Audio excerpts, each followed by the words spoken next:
selector. Rewind selector. Rewind selector. Rewind selector. Rewind selector. Welcome to the IPA Champions Cup, live on Sporty Stuff TV. Well, a very good evening and welcome to Monday night at the pool. Sporty Stuff TV Champions Cup. We're back. And I've got with me my old pal here, Mark Pickworth, the pundit. Well, I was going to say pundit of the year, but you might be. You never know. We've got a long way to go for that. Yeah, well, I'm all right, yeah. You enjoyed the rest? I've enjoyed the rest, We've had a few days off, haven't we? We've got a bit more energy. I haven't backed many winners, so in the rest, I can assure you. It's been a bit hard. Them greyhounds have been hard, and so have the horses. But you've been at the World Championship, haven't you? Yeah, we have, back in Bradford, just a week last week. And yeah, it was a phenomenal event. Live on the BBC on the Friday, the Saturday, the Sunday, YouTube on Thursday. It's been a long week for us for the Worlds, because we start on Tuesday.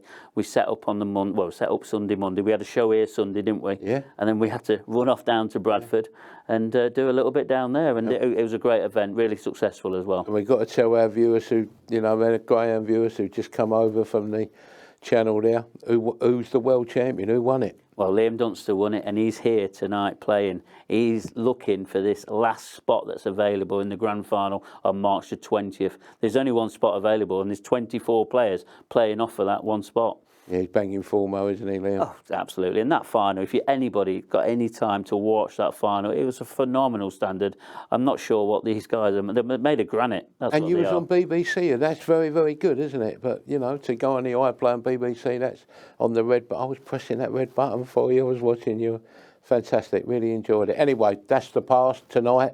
4 great players. You've got to tell us all about them. You know more about these boys than what I do, but we know about Liam, but tell us about the other 3, Mark. So Daniel Wylie, he's the amateur qualifier. He's going to be turning professional this year. He's already been on this stage twice already, so he's getting quite comfortable. He's like part of the furniture. Jason Remington, the Razor, he's got some good record in this tournament, and he could cause an upset here tonight because he's a very capable player. And then JJ Faul, he got to the semi-finals of the World Championships where he played Liam, and that was another phenomenal match in itself. And then Liam Dunster, the number 1, the world champion. There's not much more you can say. I call him the governor, but he's likeable as well. He's a lovely lad, isn't he? And, he certainly is, yeah. From the kingdom of Fife, as they say, He wouldn't be big odds to be Lord Mayor of Fife, would he, the way he's going here, world champion as well. Anyway, we've got the odds coming up here to win it. By the way, these odds, we had an early match this evening at 8:45 on YouTube, didn't we? And we'll tell you that result in a minute. But Daniel Wylie, he was 10-1 to win the group.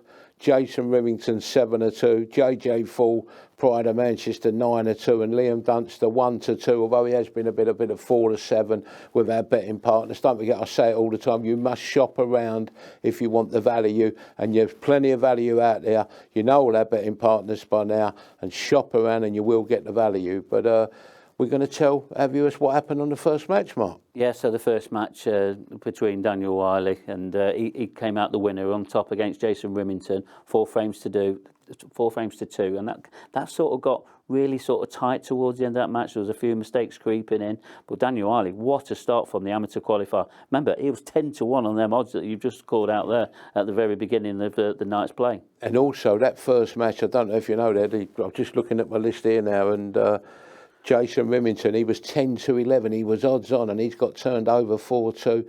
And that, so it may be a night of shocks. Don't forget, we had shocks in group.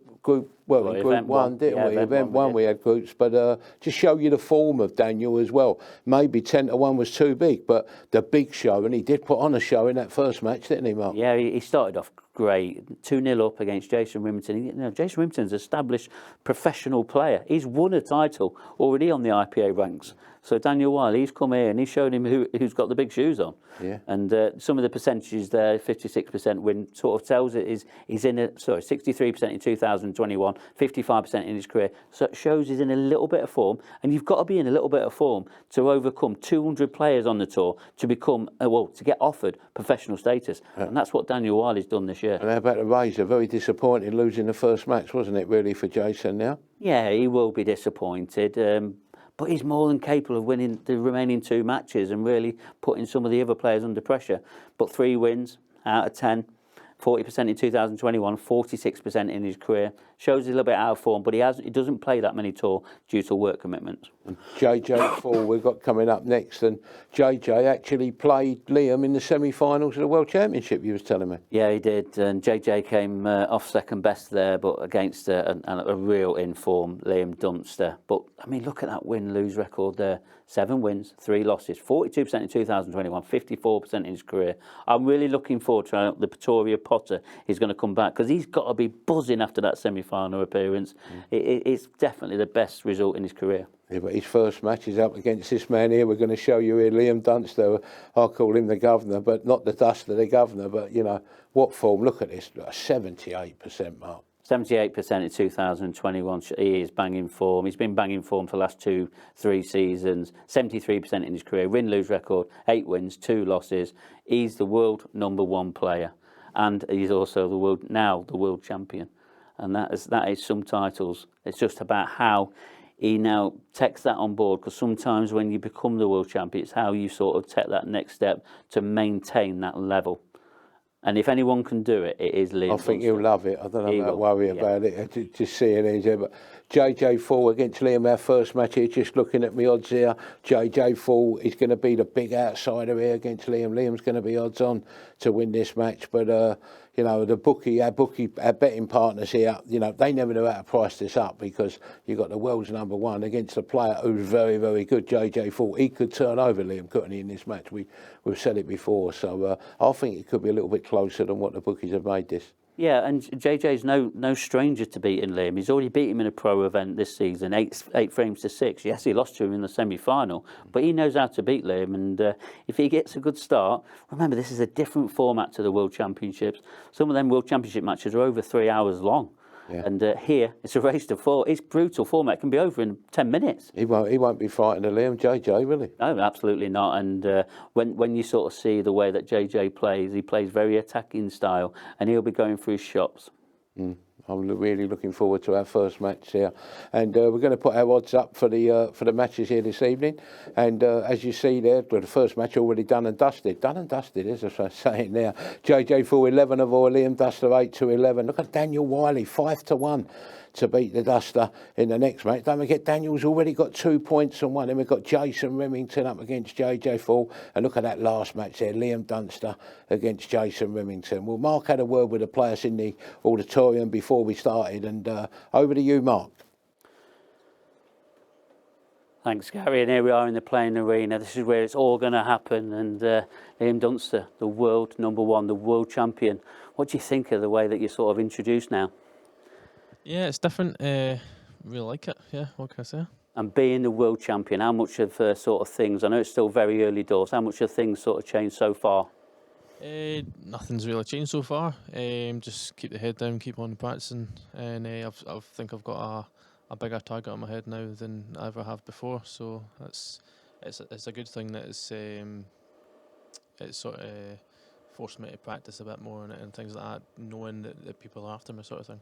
Yeah, and there's 3 players over there that can't wait to sort of get into you, really. And last time when you played Corey Reese, I mean, you were unbeaten in this competition. You played in event 1.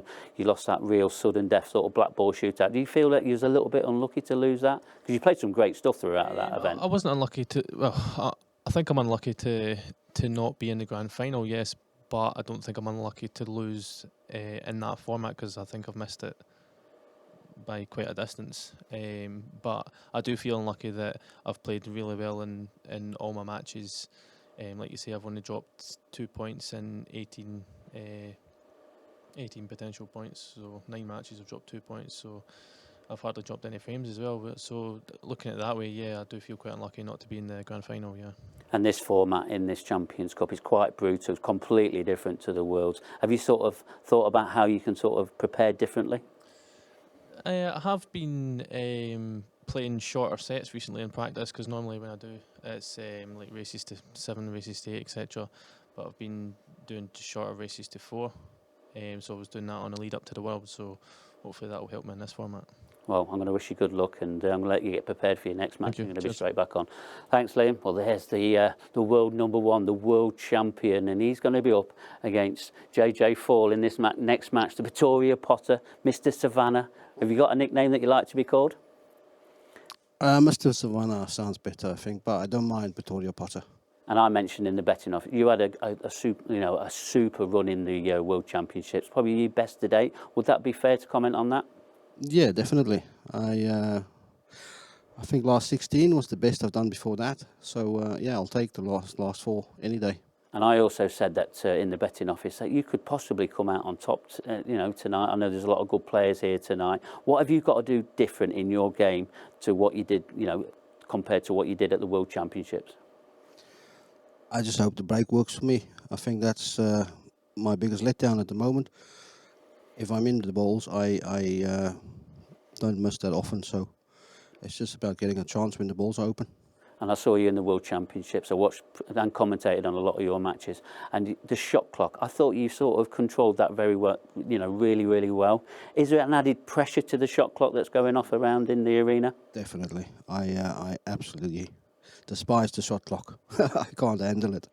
But yeah, it's hit and hope tonight, I think. Here to know, eh? Well, there you go. Well, I'm going to let you prepare for your match against Liam, and good luck. Well, there's Mr. Savannah, JJ Faul. He's looking for a really good start against Liam. He's going to have his hands full, but Jason Remington, that first match didn't really go to plan? Sort of what went wrong? All of it. Shocking. I didn't go off to a great start. Dan started pretty decent. Just made too many mistakes, really, too many errors.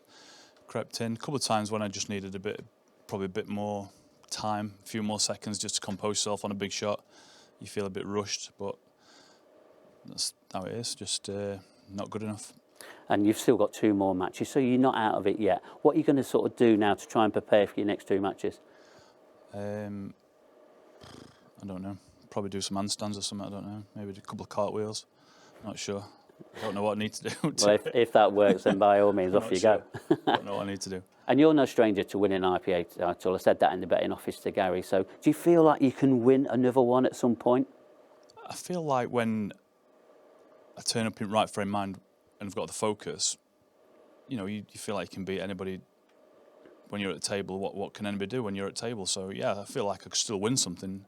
I just need to put all the balls together and just make sure I get them in right order, if you know what I mean. Just try and do the right thing at the right time. And these are TV events. They're sort of the best ever events that we even put on. What really sort of really that you really like about these TV events? Just the quality. I mean, you're playing the best players in the world, so if you can't get enthusiastic about this, you really shouldn't be playing pool. So you're testing yourself against these guys. So, that's what you want to do as a player. You want to test yourself and try and come out on top against these guys. So if you can't get up for that, then you shouldn't be playing, really. Well, I'm going to let you get ready for that, and we're going to see you up again pretty soon in the next 2 matches. Cheers, Good man. luck. Jason Remington, the Razor, not the start he wanted, but he's going to be a difficult task for the other 2 players as well. And Daniel Wylie, wow, what a start. What a show you put on there from the big show. Did you sort of enjoy that? Yeah, it was good. Made a couple of mistakes, but I got off to a quick start. And you know me, Mark, I like to cause a little upset now and again. But Jason wasn't at his best and he let me away with a few mistakes. But yeah, good to get the win on the board. And there's a lot of good players in Scotland. Do you feel like there's a little bit of rivalry in here tonight with you and Liam? No, not really. Scotland's, we all sort of get behind one another. If, like so last week, Liam winning the Worlds, the whole country was behind him. There's no bitterness or anything. Everybody wants to see the other ones do well. And for the same tonight, if I can't get through, I hope Liam does. And I said in the betting office that you're quite a regular in this studio arena now. Are you? Yeah, You're sort of like part of the furniture. Is it sort of the place to be for you? Absolutely, I love it in here. This is the kind of place you want to play. There's no distractions. It's just you and the table, and you just get on with the job. And yeah, it's fantastic in here. And I said that you're going to be a professional player next season. Have you got any sort of personal goals of what you want to achieve? Yeah, just get a few good results. You don't want to just be the whipping boy coming in. Get a few results, get a few points on the board, and try and push yourself up the rankings. And you never know, a title might not be far away. Wow, well played anyway on your first match, and I'm going to wish you the best of luck for your next 2. Cheers, Mark.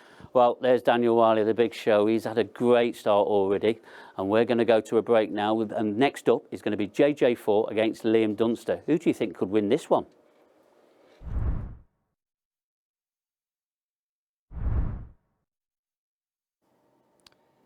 Champions Cup Event 3, Group A match, best of 6 frames. First frame, Liam Dunster to break. Time running. And good evening to all our pool fans. You're effectively tuning in for what is take 2 of the recently played World Championship semifinals between these two.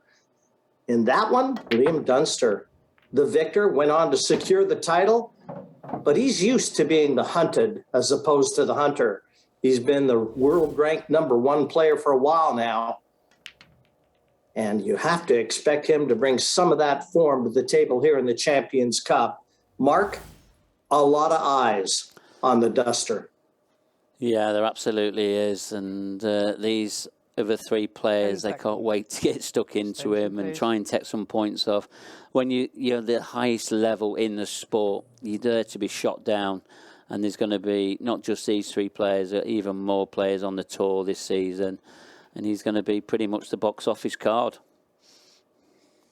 Yeah, what surprised me is when I looked through some of my notes, when Liam played earlier in this competition, I think it was event 1, in his group, he was 4-5 heavy favorite to win. Well, he's gone a notch or 2 better this time. He's 2-1 on to progress through the group stages. So I guess the recent form, being the world champion, has dictated those odds. Yeah, it is, and he's unbeaten in this tournament. He's had them 2 draws, both against Corey Reese, who beat him in that sudden death shootout on that last final night, which was a tremendous spectacle that everybody watched. And it's just about, he's now got to play another 9 matches to get to that stage again. It's these race to 4s can be quite brutal, and they can really hurt you at times. And it's just about how he can mentally deal with that. Yeah, and also noted in his interview, pre-game interview, that he's been playing a lot shorter sets in preparation for the Champions Cup because he knows this is a sprint. This is not a marathon. So you've got to dig in fast, and get your potting shoes on quick. And he also knows that he's up against very stern competition in JJ Faul. Yeah, he has. And JJ, he's going to be on a little bit of revenge after that world semi-final. But he's more than capable of taking out the world champion and world #1.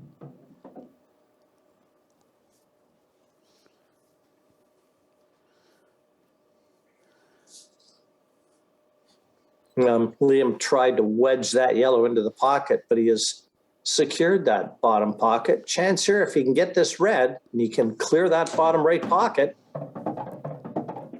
Oh, good news, bad news for JJ. Mission accomplished, but he hasn't dropped onto another red.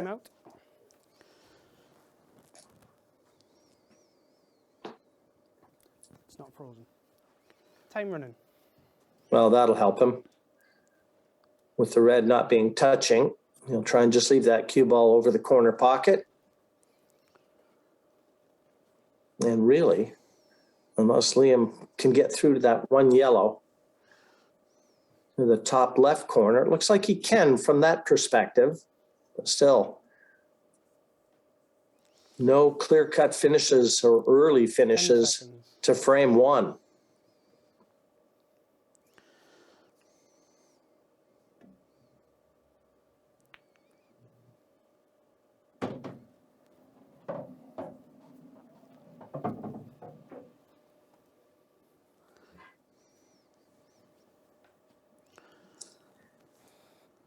"27 years of age, as we've said, from Scotland. A stock controller by trade.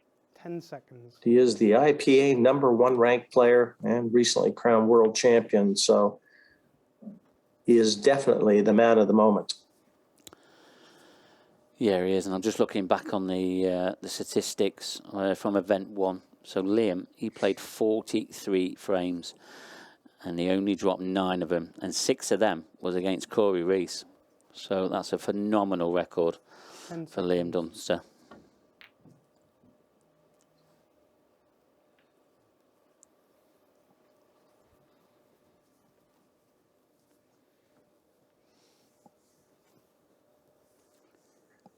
Yeah, JJ certainly doesn't seem like he's in any way intimidated either. And Liam building on his resume at only 27 years of age. 10 seconds.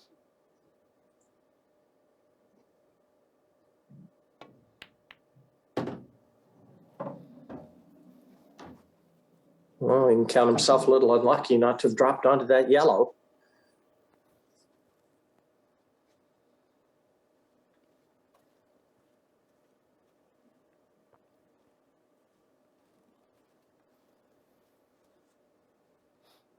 Now, is there room 10 to seconds. get that yellow between the red and the cushion and down to take control of this bottom right corner? Or even in control of the frame. There was room, and what a shot from Liam. Yeah, tremendous shot. And just when you thought Liam was really struggling, he just produces one great shot and he's back in prime position. 10 seconds.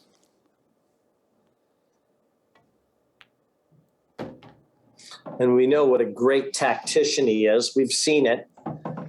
Well, if he's knocking balls in like that, with his tactical mind, it's going to be a long night for JJ Faul and all the players in this group.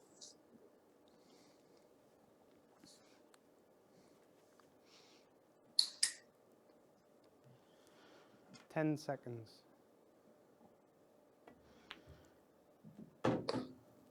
Black down. Frame. And the first frame secured.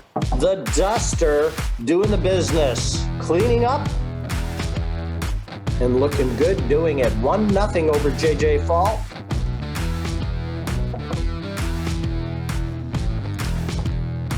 One spot remaining in the 2022 Champions Cup.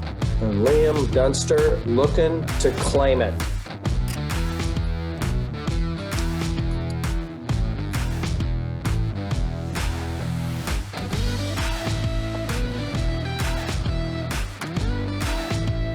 JJ Faul in event 1-2 only tasted defeat once, 2 wins, 1 loss. So he performed very well. Frame 2. JJ Faul to break. Trailing 1-0. Time running.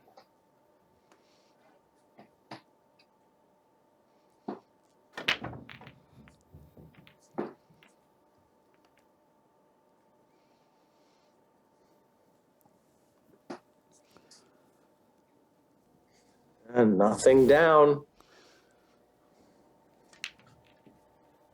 Let disheartened walk back to your chair. Never an enjoyable moment. Extension, please.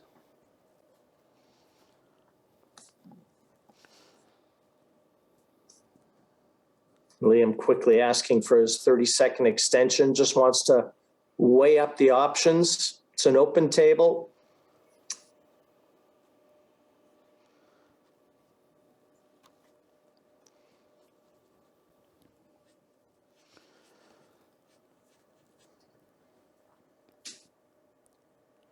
Ten seconds.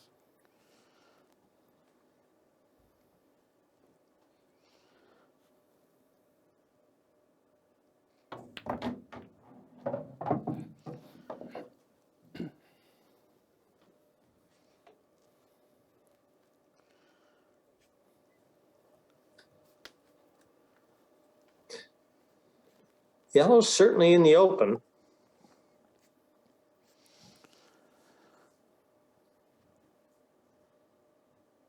Really just about controlling that cue ball.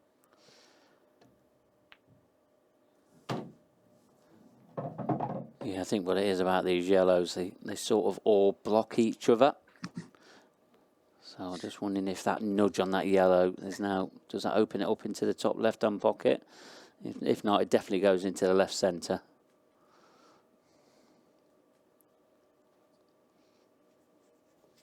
Ten seconds.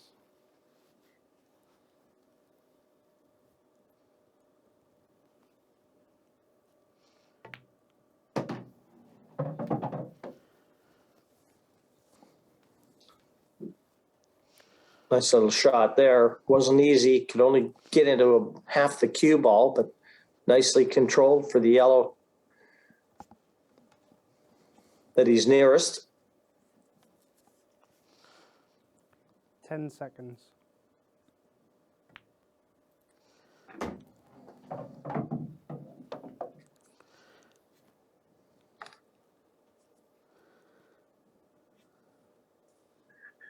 Very calculating.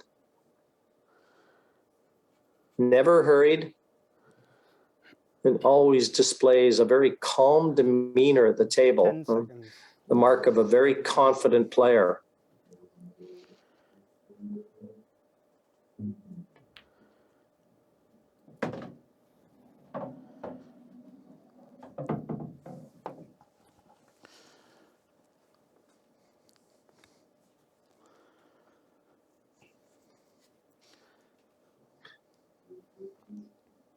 Also the sort of player, for me, Mark, that he controls the white so well, and his patterns, seeing the balls and how to take them out. He's so adept at this that he makes the game look a lot easier than it really is. Yeah, you're completely right, Jim. He doesn't do a lot with the cue ball, but his positional play is on point every time. It really is. And this, it just makes the game look so easy. And everybody thinks it's as easy as he looks. Then get yourselves down here and let's have a look at you. Well, 2-0. Liam in control early. As we said, he's a 1-2 favorite to progress from this group. And the second favorite is the man that's having to spend a lot of time in his chair right now, JJ Faul. So this is a big match to set out his stall for Liam. And he's looking in menacing form.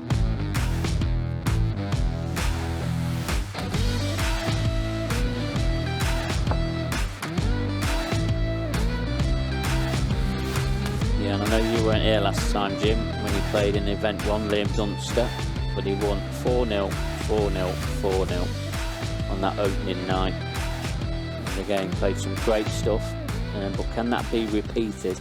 I said not. Frame I don't 3. think it's possible Liam Dunster again. at the break, leading 2 frames to 0. Time running.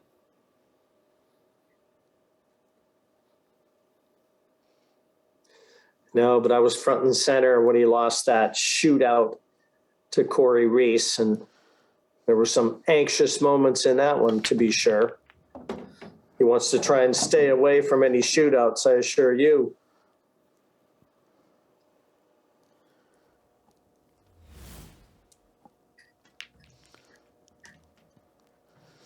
Not the sort of player that likes to leave anything to chance, is he? No, he's not. He really works out every option possible. 10 seconds. Extension, please.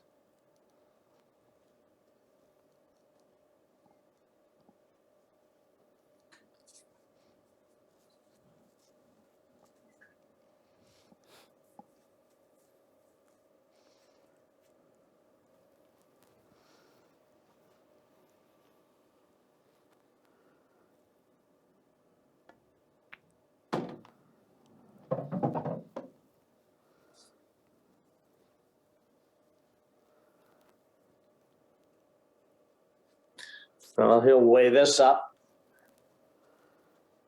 6 reds and the final black remaining, and you wouldn't bet against him clearing up right here. 10 seconds.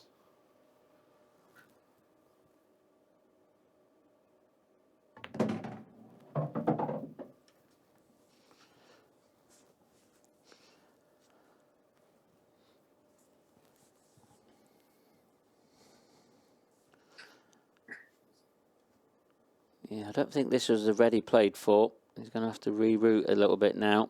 The one on the taking it into the top left-hand pocket shouldn't cause him a 10 problem. seconds. They'd love to have took that one in the right centre first.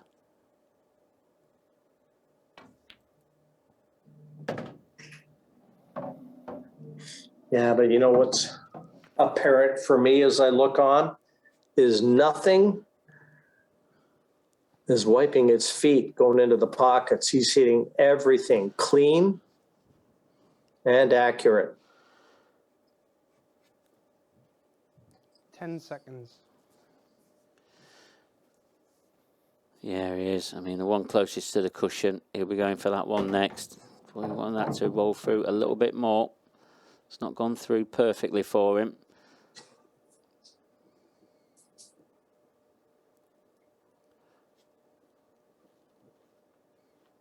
Right now, JJ Faul on the receiving end of this. He's got to weather the storm. 10 seconds.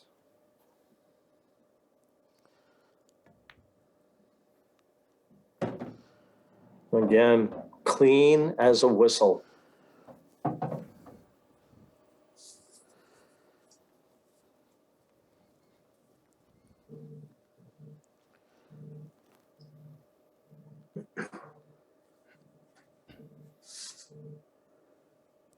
Ten seconds.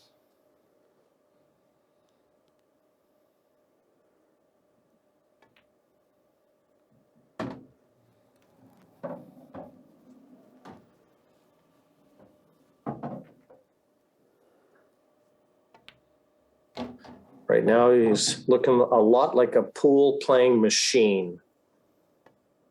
Unerring, calculating, Frame. and flawless.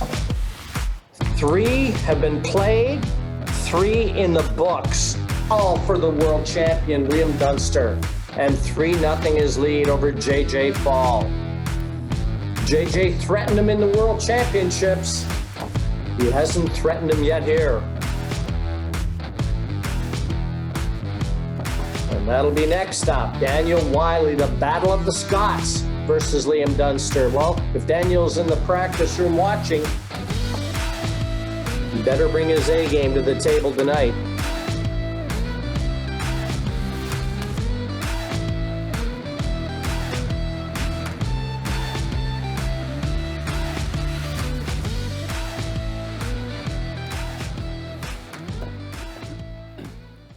Frame 4. JJ Faul to break, trailing 3 frames to 0. Time running. And now JJ knows the best he can do is secure the draw, and that's if he wins all 3 of the remaining frames here, and almost saw that cue ball into the corner pocket, but yet another dry break for Mr. Savannah.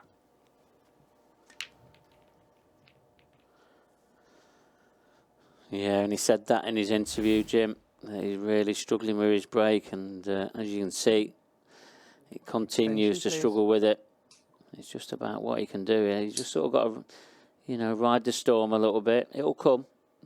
Just got to grin and bear it.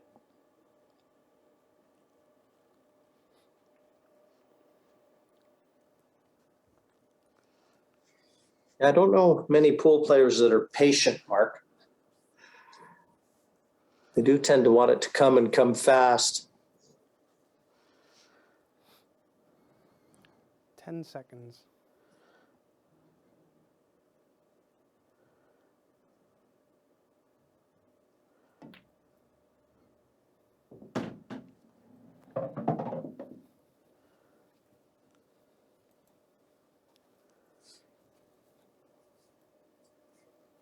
Another great opening red from Liam.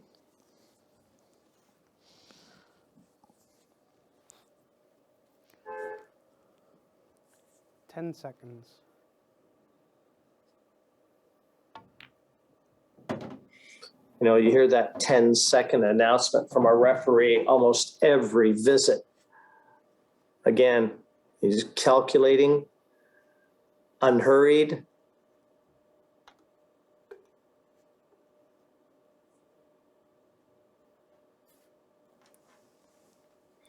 Ten seconds.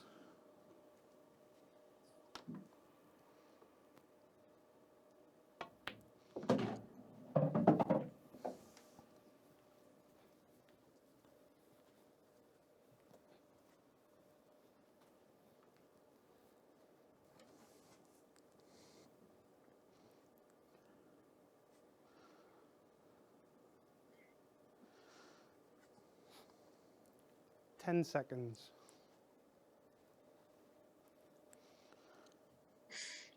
He's taking the more difficult of these two. Just offers better positional value, but supremely confident. Just slightly underhit that, though. He wanted a bit of angle on this, I think, Mark, but not quite so pronounced. Yeah, he did, but he was under pressure with a shot clock there. And the way that he sort of deals with that 10 seconds. is phenomenal. Because most of the other players, they'll be panicking and running around the table.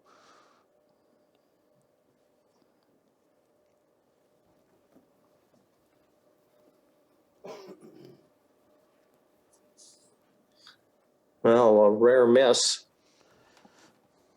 but doesn't look like it's going to be the worst miss in the world. When you say that, Jim, he takes his run over the right centre, then the one on the baulk line next, leave himself a little bit of an angle to get on his tough ball on the top cushion. Has he come too far? Has he got an angle on this? Yeah, that's the key for sure, Mark, but you're dead on. If he's got the angle and he can drop onto that one yellow, that could be a miss that's very punishable, and he's dropped on it. So big chance for JJ here.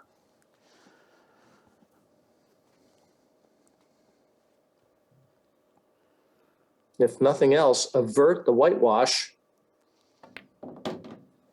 and then put your sights on trying to attain that draw.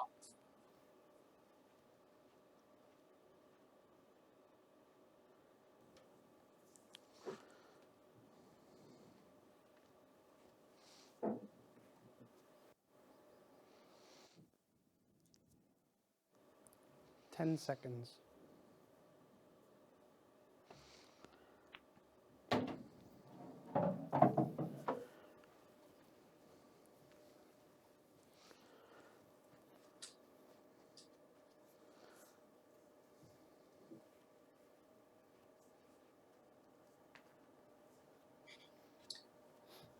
I think just a quick look to see if that yellow passes the red into the top left 10 corner. seconds.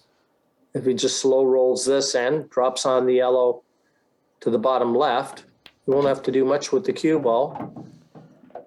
Well, he's tried to get around that yellow. It wasn't as straight as what it appeared on my camera.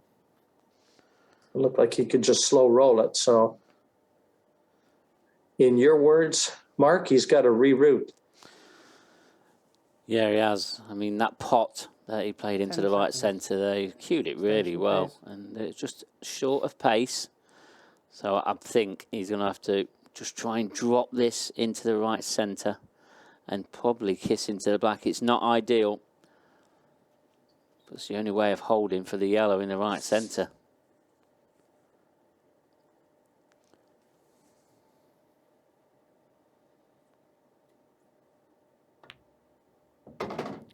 Foul. Yeah, that was the problem. Is again playing it into a blind pocket, and he knew he was trying to screw, as you said, into that black and just over screwed it. And that's going to be curtains, you feel.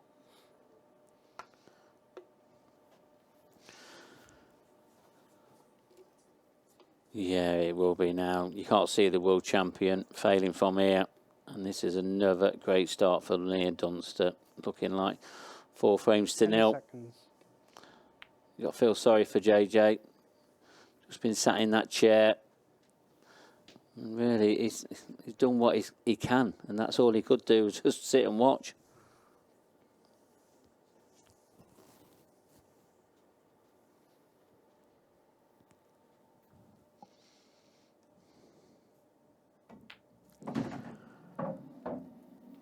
Well, you announced what Liam had done the very first time that he played in this event with 3 4-0s. Well, he's kicking this one off in the same fashion.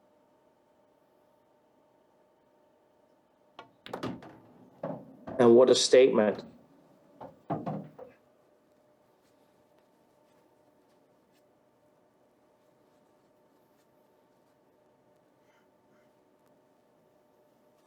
He could have played this one a little different, though.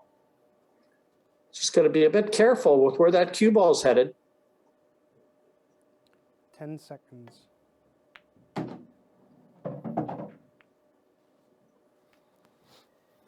Now, handy little touch on the black, and that will secure a 4-0 beating Frame.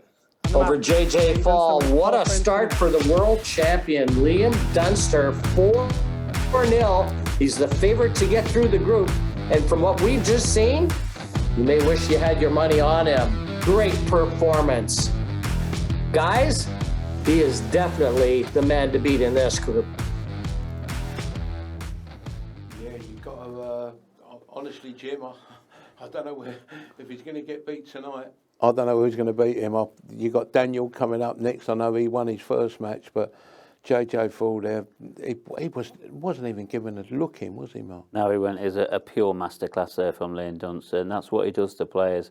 It just makes the game look so easy, and I can tell you now, the game isn't that easy. The performance he puts in, match after match after match, is phenomenal. Credit to him. I think his biggest danger tonight is the clock, because nearly 3 or 4 times it was 2 seconds, wasn't he? He was left there 3 seconds, but he never seems so flustered, methodical. does he? He never seems flustered under that shot clock pressure. No. Nothing flusters him. Nothing. You're a player, I should imagine to meet, you don't often meet players like that when you play against them, do you, Mark? It's robotic. It Really? really is. That's what I call really, it. yeah. I really do. But a brilliant player. Brilliant player to watch as well. Yeah. Well, I don't know if you want to back a short price favourite in the next game, but have a look at our betting partners, because he's round about 1-2 here to win his next match against Daniel Wylie. Now, before it started, as Jim Whites was telling you, Daniel Wylie was 10-1, Liam Dunster was 1-2. Maybe odds are 1-2 to win this match. I know what I would be doing if I was at home. I'd be pressing them buttons and finding a bit of value. We'll be back in 3 minutes for the world's #1 against an amateur, 1-2. Oh yeah, I think I'll have a bit of that.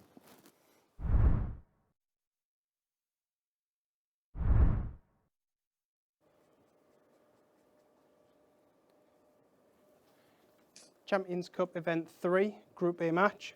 Best of 6 frames. First frame, Liam Dunster at the break. Time running. Well, already into our third match, and the world champion stays at the table now to take on fellow Scot, Daniel Wylie. And, the Daniel would have probably been around a TV screen somewhere and just seen the 4-0 dismissal of JJ Faul at the hands of Dunster. Well, we'll see if Liam can continue with the form that he just showed us. Mark, no reason to think he can't.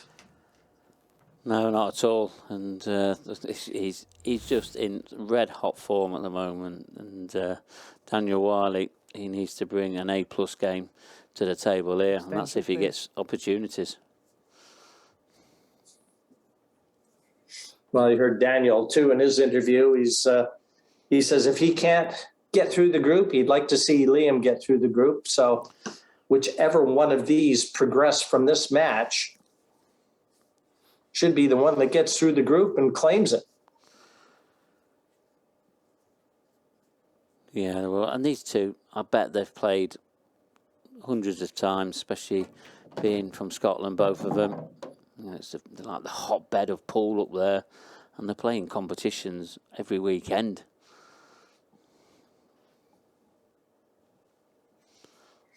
That didn't work out too bad. He's on the yellow to the top left corner. You'll need an angle to get on that yellow on the right cushion now. And I don't know if this shot presents that. Well, obviously, he's so confident. He's going to play it up to the top right corner. Just half a chance is all he requires.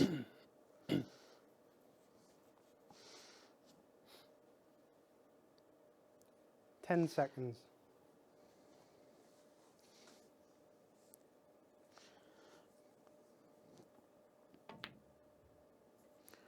Oh, he's caught the middle knuckle. He knew it instantly.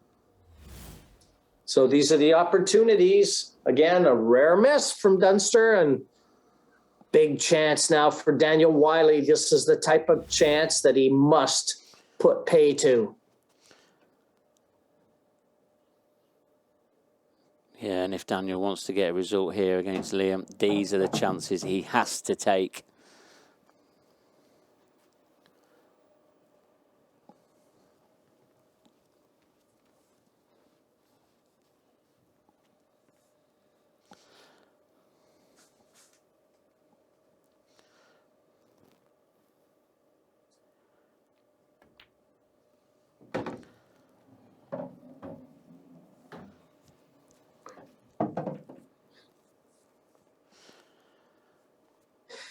It's never easy to just focus on your own game and forget who sits opposite in that chair. Because at the end of the day, there's only ever one player at the table. And if you're doing the business while you're out there, players all occupy the chair the same way. But that intimidation factor, it's always present.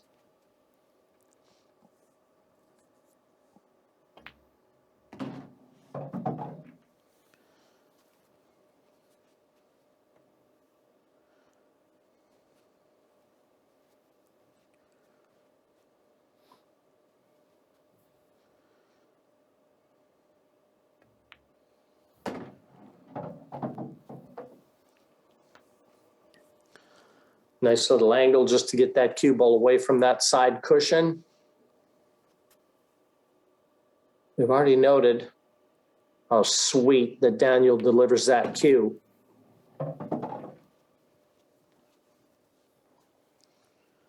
And looking very much like we're going to see Liam taste defeat for the first time. And we have, he loses his first frame, courtesy Daniel Wylie. That missed attempt from Liam Dunster opened the door for Wylie. And a great opening start.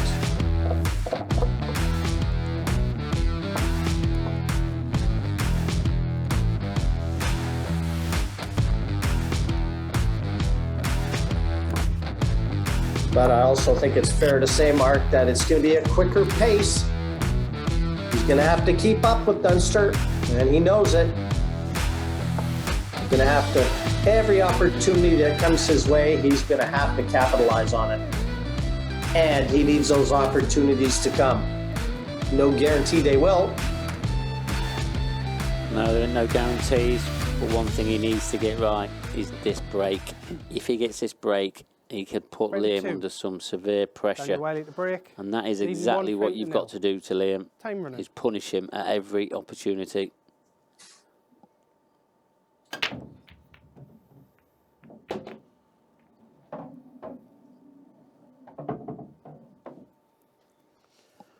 Ask and ye shall receive. That is a perfect break. What an opportunity. Yeah, look in the top left-hand corner of that picture there. It looks like it's going to be a triple ball plant. I mean, from our view there, it just looks like it's missing.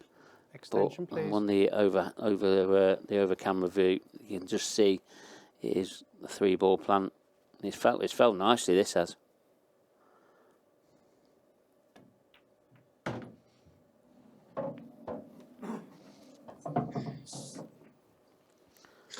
Yeah, no kidding.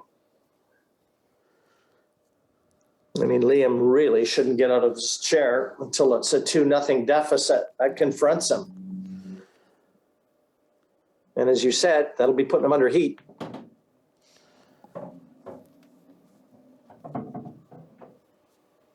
Yeah, and I like the way that Daniel's going about these. He's going all out attack here. There's not going to be any safety shot, especially with him taking that one in that top left-hand corner. He believes in himself.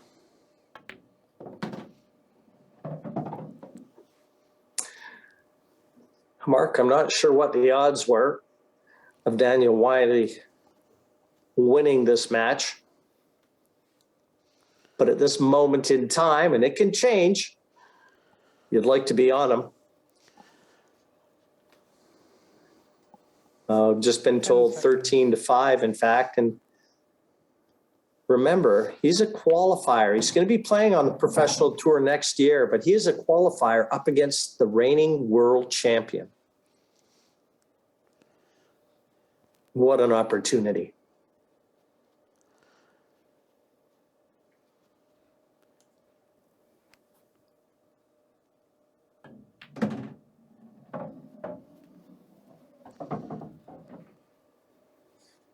Yes, a quick look just to see if that black passes the reds into the left center, because that's the easiest path with which to leave the white.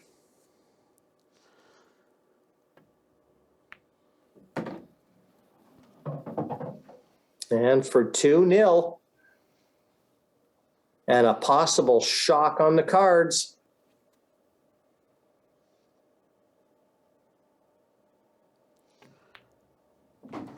Wow. Frame. What a performance this is. Early days still, but Daniel Wylie, come on down. This is your time. And 2-0, he leads the reigning world champion, Liam Dunster. It'll be Liam at the table next to break. But Wylie has done everything he can.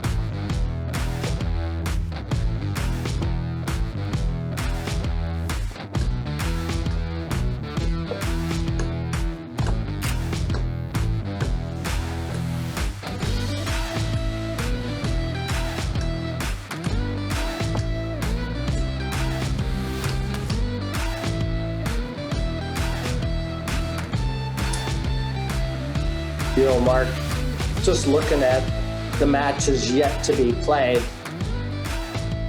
if I'm JJ Faul, who's just lost a 4-0 match to Liam Dunster, then you've got to think that JJ and probably Jason too, cheering very hard for Daniel Wylie here. Yeah, they will. And it could really make this group very interesting towards the end of this tonight's action. And but this match ain't over yet. Liam Dunster, this is where he is probably got to say that you'll see the best of him now. 10 seconds. And if you think you haven't seen the best of him already, trust me, we've still got a lot to see from Liam. But things are not going to plan. What a fickle game this can be. He was superb in his first match against JJ. And things have just come unstuck slightly. 10 seconds. The yellow's very much the color of choice here.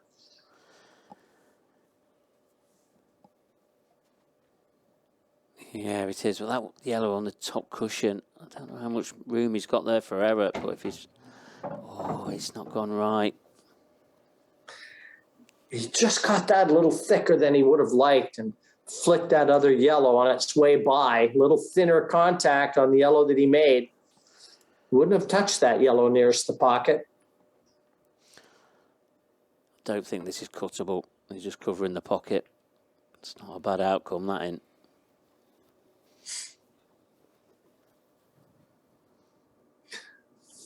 But he knows it's a let-off because that was an opportunity for sure.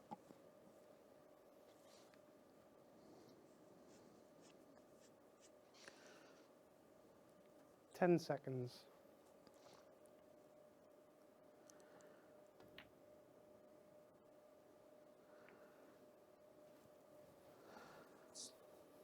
Wow. No, he can get through this yellow. Does he want to try and dish it up right here? Well, he'll feel like this is the opportunity to put Liam under pressure. And how well has he cued that? This boy, it means business here tonight.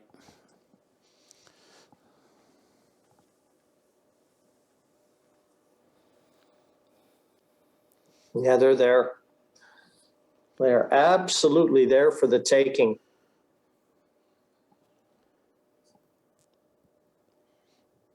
10 seconds.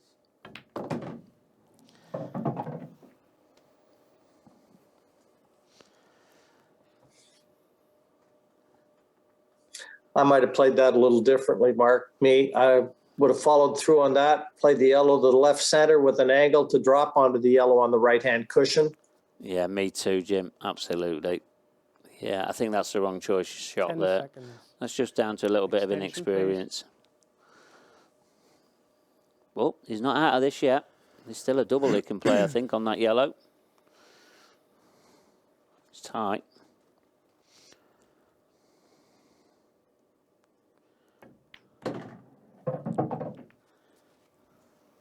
And he's going to have to play it now.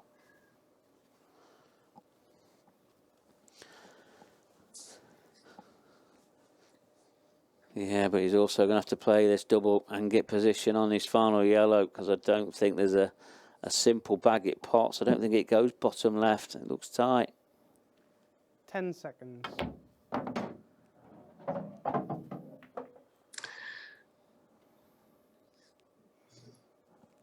Not out of the woods yet. Well, what could you conjure up now, Daniel? Does that yellow go to the left centre? Can he play off one cushion and pot it in the left centre? I don't think so. I think that's tight as well. 10 seconds. He might hit this with a bit of pace.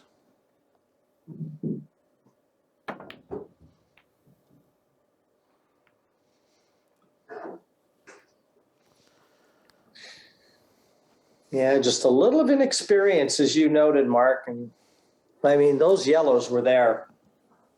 I bet he wishes he had that opportunity over again.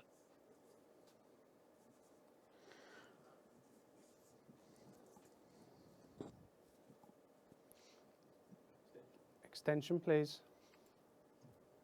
And then quickly using his 30-second extension just to settle himself and get into gear.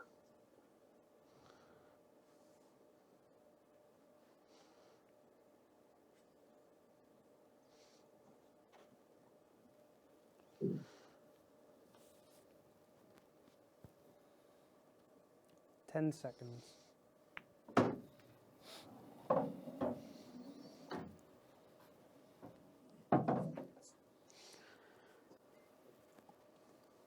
Well, I'd be shocked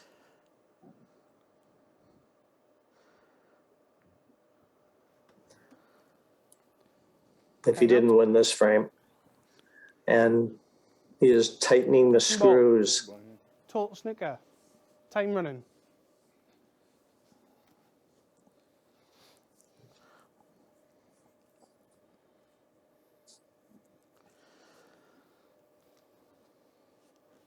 This looks at least about 3 cushions. 10 seconds. Virtually impossible, this one. Oh. Foul. 1 free shot, 1 visit. Time running.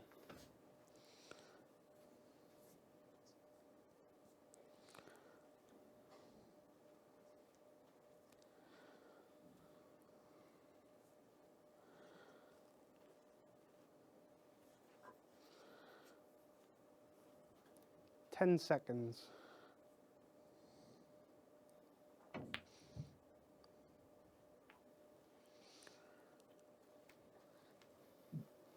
Yeah, you'd probably have rathered that yellow anywhere but there. Yeah, very uncharacteristic shot there from Liam. He's normally so good at that. When he gets that free shot, he's nearly devastating with it. But he'd love to have that one again.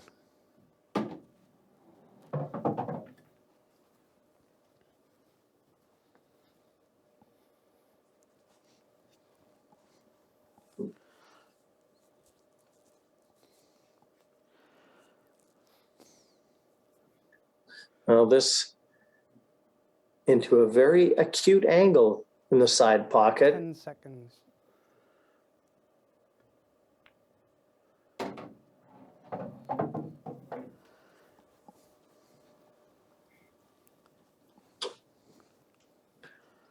He's on the red, top right, but he's under pressure.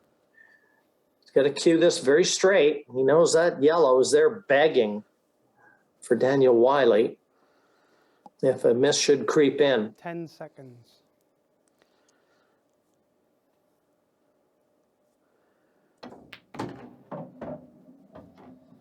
Thump that one in with authority.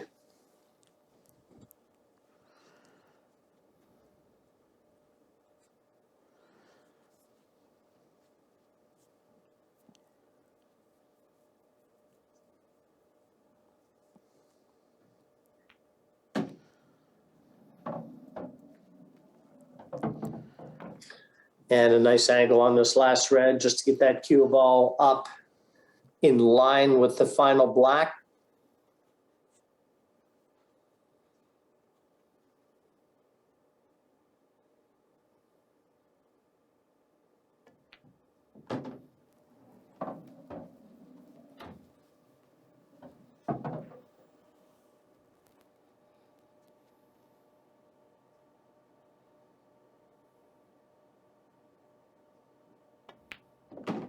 Frame.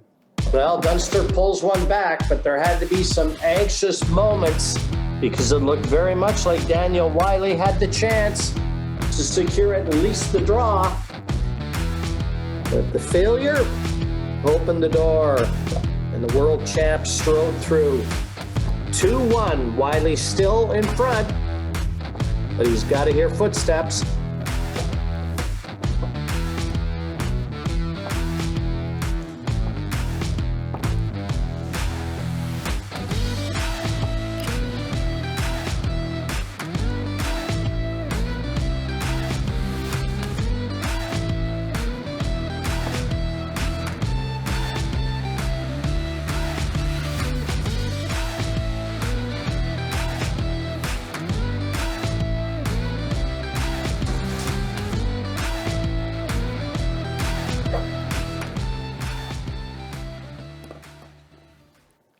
What Wylie wouldn't give Daniel for a Wylie great break. He's shown us one already.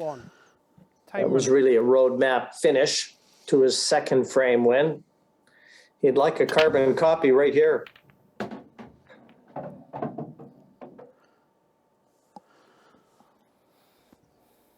Well, he's having a little bit of a rubber green there.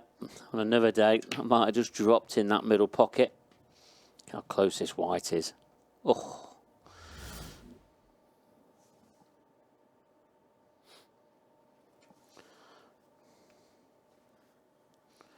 10 seconds. Extension, please. Well, as they sit, one good shot here.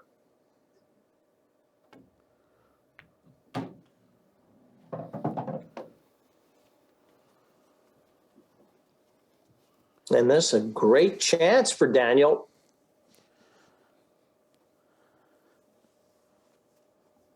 Yeah, these reds, they've split open.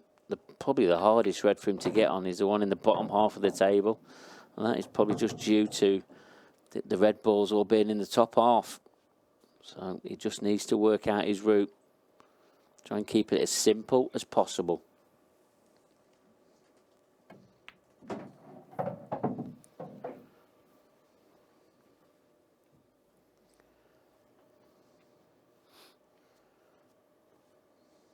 Yeah, this is just an example of how powerful the break is when it's working for you.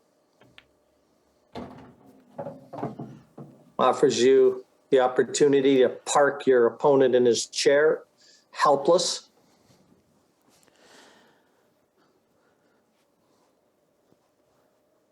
Well, this is all about leaving the right angles. He's overcooked that a little bit, I think. He's going to have a difficult red to get on the black. Probably have to play this one at pocket weight. Well, that's okay. Yeah, and that was awkward cueing too, a long bridge. And again, he delivers that cue so sweetly when he's on song.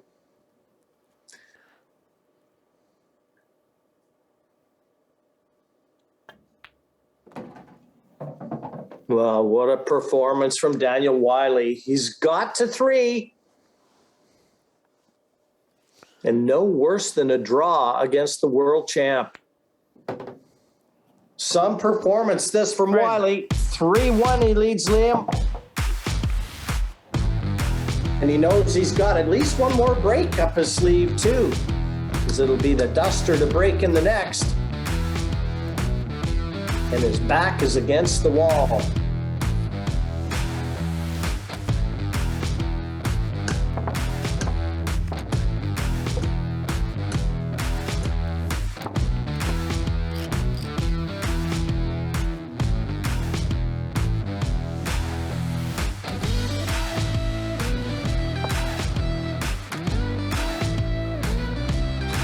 So Mark, in terms of professional rankings, where would Liam rank in regards to the break?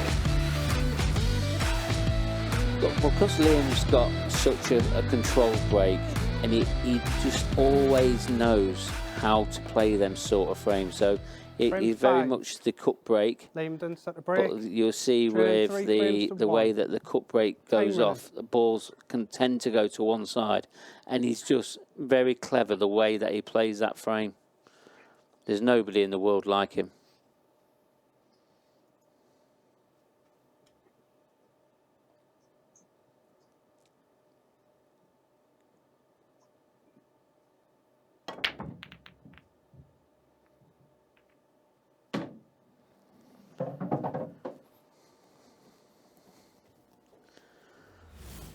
Well, successful. Another look, as you said, that cut break. And the yellow finding the corner pocket. And undoubtedly, Liam will use up that clock. Extension, please. And to no surprise, ask for the extension. Give him a little bit more time to select the color that he's going to attack and how he's going to take them out. Yeah, and I think he'd love a yellow here to go at. I don't think he's got a clear-cut chance at any of them. Is he looking at the hardest yellow here on the cushion straight away? This is a huge shot.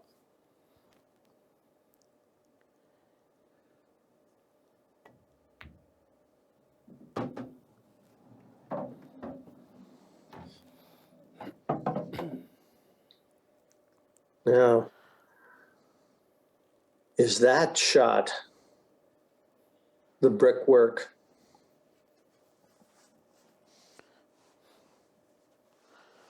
That Liam will be looking for to try and dish up these yellows. 10 seconds.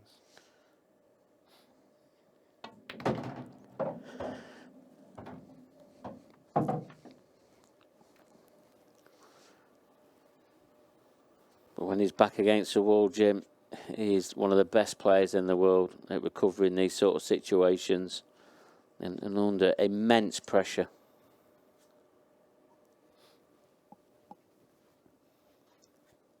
Ten seconds.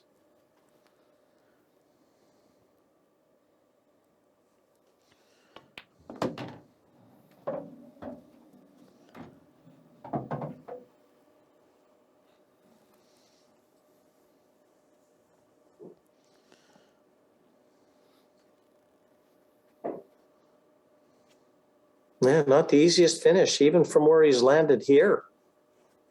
And the expression that I'm seeing from Liam kind of tells me that. He's got to play this yellow, and he needs a favorable touch on the other one. And it's not there. Lost the cue ball. And he left himself wrong angled on that yellow.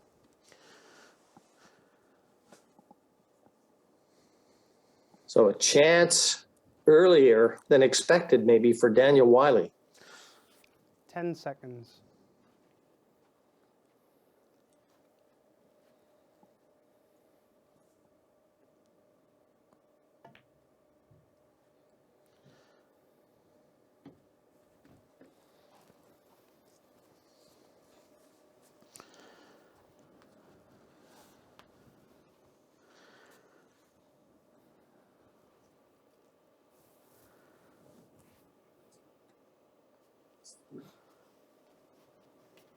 The red nearest the bottom right corner is the one that 10 seconds.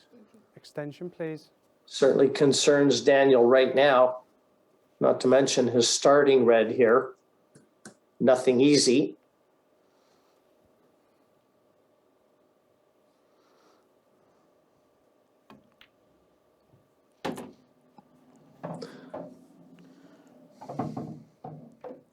Well, that's a good opener.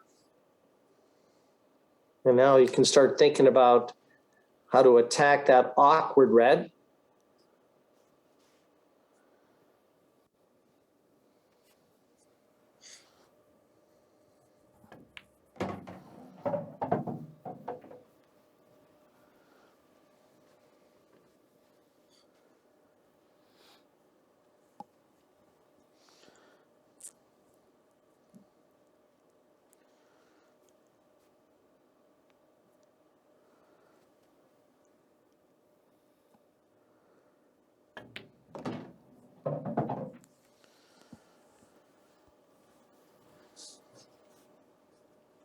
Now maybe just over screwed that one slightly if he wanted the angle on the red to try and take the cue ball off the bottom cushion and into the other one. So now he might have to try and draw it and leaving it to luck a little.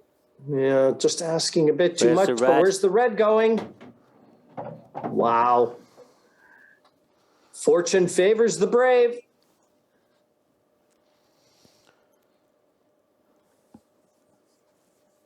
Yeah, I did say. Nothing that. Sorry, Mark. I was going to say nothing that Liam can do about that. No, he can't. And I did say that Dan looked like he was having a little bit of the rub of the green. And wow, what a fluke that is. Well, if he knocks this red in, this one's going to be in the books. And what a big shot. 10 seconds.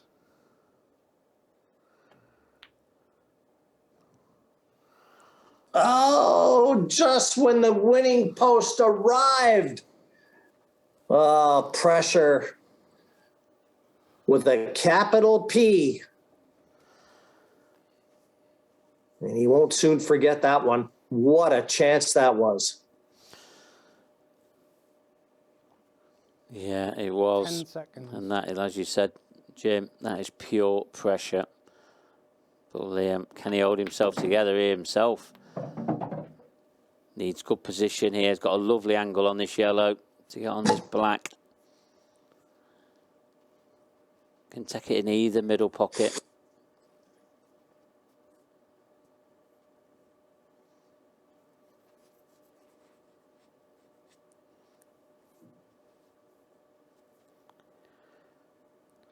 Ten seconds.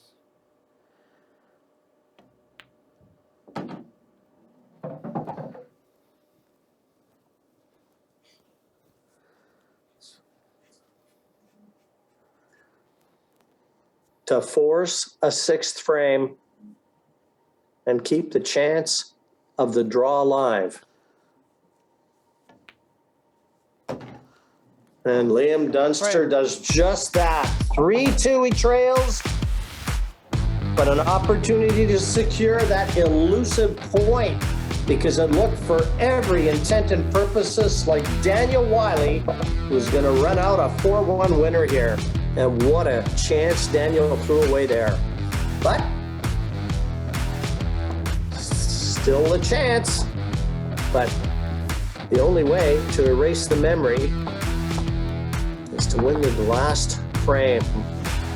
But it was a massive fluke that bought him the chance. And here it is again into the side pocket. And then he knocked in a good red into the same pocket. But Mark, being a player yourself, you don't forget chances like that when you've got an opportunity to beat the world champion. He's got the break in the last. Yeah, he has. And he's firstly on his break. He's broken clear twice in this match already. He'd love to do it for a third time. But it's just a matter Final now frame. of how much Daniel Wylie that last break, miss is going to play a leading part 3 in the frames to outcome 2. of this match. Time running. And possibly this group.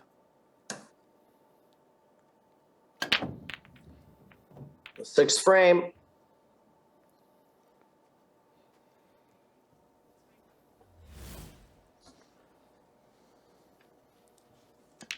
And a dry break from Wylie.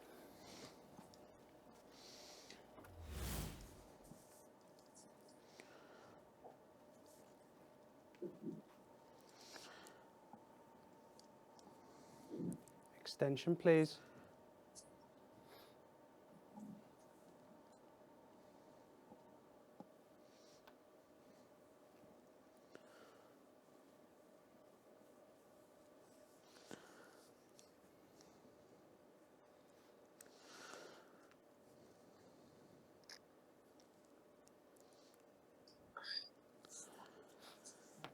And you just wonder what's going through Liam's mind right now. 10 seconds. This is a real messy table, and he is a master tactician. So you just have to feel that he's going to impart his will into this last frame. And if Daniel Wylie wins it, he's going to have to fire from the hip. I just don't think he wants to enter into this type of a confrontation. Not with Liam 10 Dunster. seconds. Extension, please.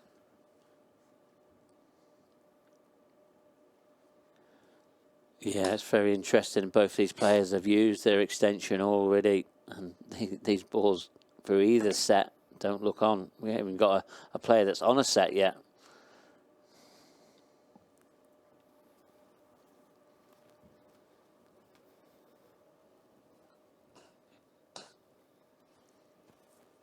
Yeah, it's almost like the gauntlet has been thrown.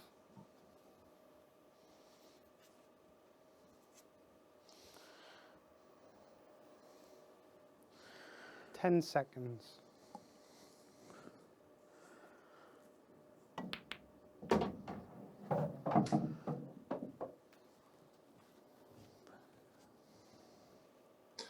And with one shot, Liam has just opened the frame up.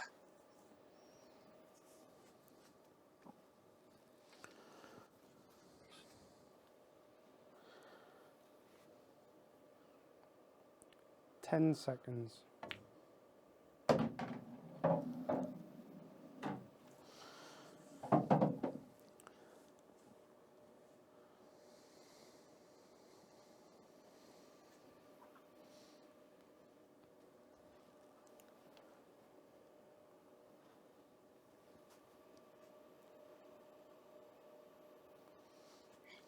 He relishes situations like this.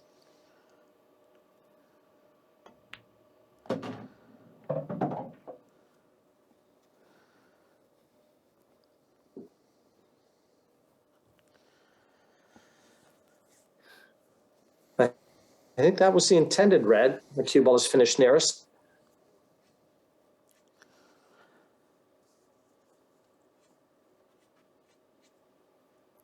Ten seconds.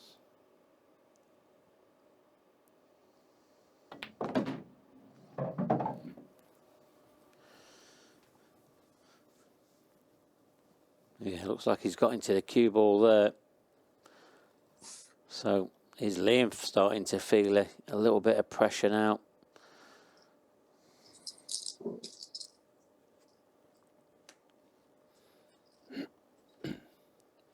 Ten seconds.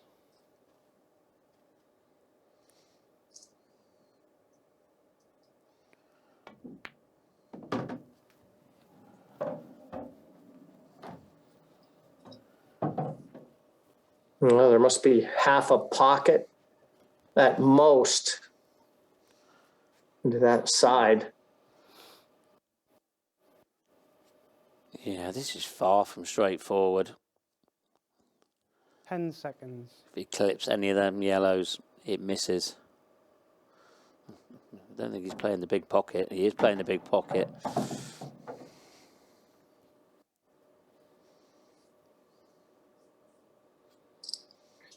Yeah, I looked at that from the overhead camera and it almost didn't look on. And he shot it as though it was a hanger.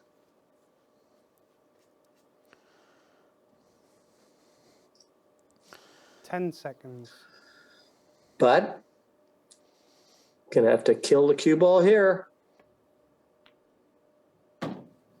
And he did that beautifully. A slow drag shot, and he's left the black to the side pocket to eke out a draw. And guaranteed that Liam will be feeling a lot better than Daniel Wylie will with a 3-3 score. And there you have it. It's in the books. 3-3. Liam Dunster hangs on by his fingernails, secures 1 point, as does Wylie. But guaranteed that the world champ is feeling a lot better about that 3-3 score than Wylie is. Gentlemen, Liam Dunster still looking strong for me. Yeah, he is, Jim, but you can see why our betting partners on Sporty Stuff want to get involved in Paul, because he was 4-9 to win that match there, Liam Dunster. 5-1 he was, our man here, Daniel Wylie, you know, which Jim said 13-5. He drifted to 5-1, Jim, to win that. Now, the bookies have got the lot there. Believe you me, no one has bet. I know you love a tie, right, but no one, Mark, has backed a tie there. So you can see why the betting partners want to get involved, because they've got the lot tonight on one match there. We're having 6 matches tonight. And Liam drawing there, I think Liam will still win the group, don't get me wrong. But you think of the odds-on punters who's back there at 4-9, Liam, they've done their money. Yeah, it's over, isn't it? It's over. It's over. Yeah, just with that draw. But a credit to Daniel Wylie. I did say that he could cause an upset at Pumport, and he'll be kicking himself. He should have beat Liam there, and Liam's dodged a bullet. How much is that going to play an outcome in this whole event, and even tonight's group sort of outcome? Honestly, I mean, putting the draw in these matches definitely favours the bookies. After seeing that, what I've seen there, because before the match, I thought he was the best 2-1 on chance I've ever seen, Liam, to win that match there. But a draw, the bookies get the lot. What will happen in the next match? We've got 3. I'm just looking down. Who we got now? Oh, we've got Remington. What we got? Remington, the JJ Faul. Who do you fancy here, Mark? Well, they both lost the first 2. Well, they both lost the first matches. Yeah. So whoever loses going home. So none of these 2 players wants to go home. They want to be beating each other. They really do. A draw's no good for them either. They need to win. So if you take notice of our expert here, Mark, he don't think it'll be a draw. Look for them betting partners, and don't forget to get the value. We'll see you in 3 minutes with. He said it can't be a draw.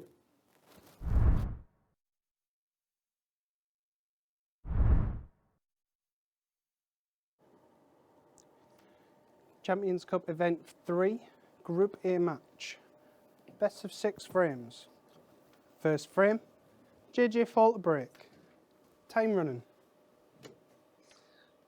Well, both JJ and Jason will have witnessed an escape act that Harry Houdini would have been proud of from Liam Dunster as they readied themselves for this clash. But I've got a feel that tie between Wylie and Dunster brings both of these guys back into the fray. So a huge match in prospect right now. Jason Remington versus JJ Faul. Settle in. Key one we're going to watch.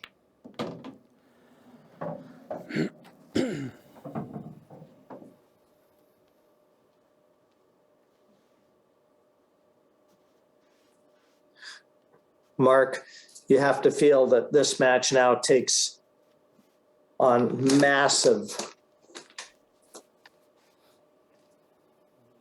moments. 10 seconds.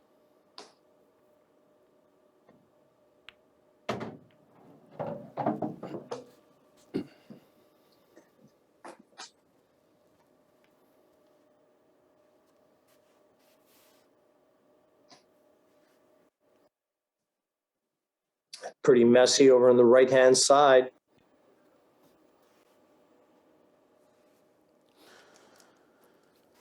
Seconds. Yeah, it is messy on that right-hand side, Jim. It's really not great. But Jason, he's trying to go all-out attack here.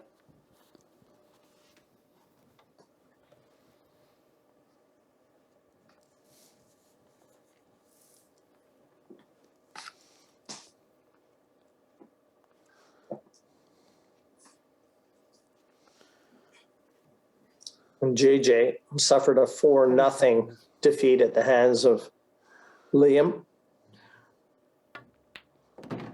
a couple matches ago. So, you know, he's going to be anxious to try and get his confidence and swagger back.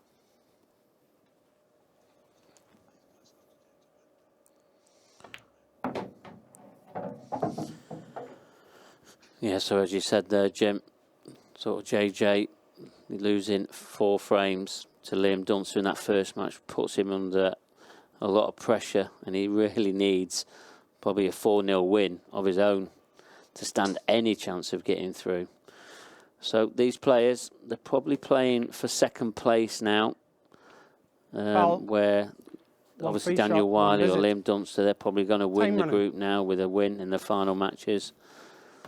So, and there's going to be 6 group winners. There's 6 groups, and the 6 group winners will go through to the next round, the semi-final stage, and then the 2 highest runners-ups of the 6 groups. So there's still a lot to play for. Time running. But they need a win. Well, the foul was committed there by JJ. He had to have touched something as he was departing the table because he didn't play a foul shot.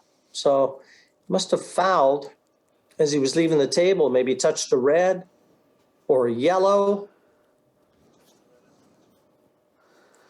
Yeah, it's just been confirmed that he did touch the red as he departed the table. That's just careless. Let's open the door for Jason.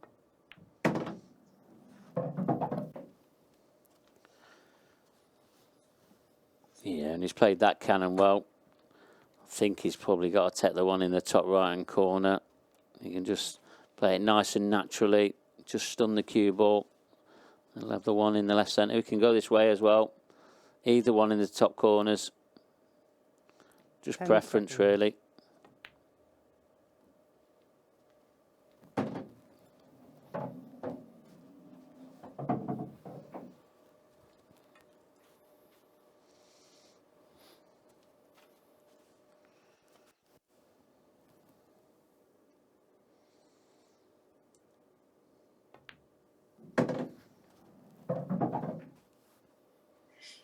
These short matches, so difficult to get mentally prepared.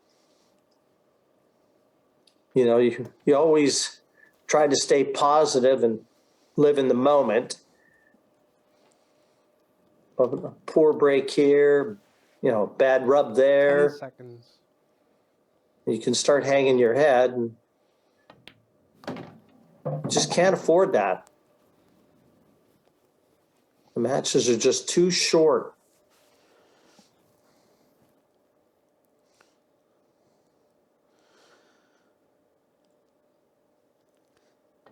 Yeah, we saw Jason. He started very slow in his first match against Daniel Wylie. And he looks like he's learned from that, because the way he started this match off, it's exactly how he needed to. Yeah, some nice cue ball control from Remington there. Secures the first frame. And against JJ Faul's break as well. So good on a couple counts. It'll be Jason to break in the next.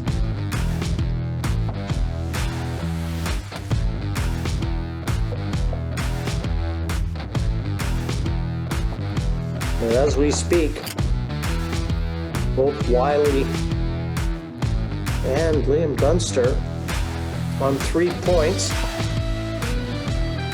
But Dunster just marginally in front by virtue of his 4-0 defeat of JJ Faul, whereas Daniel Wylie defeated Jason Remington 4-2.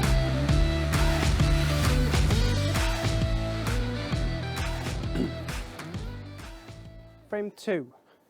Jason Remington to break, leading 1 frame to 0. Time running.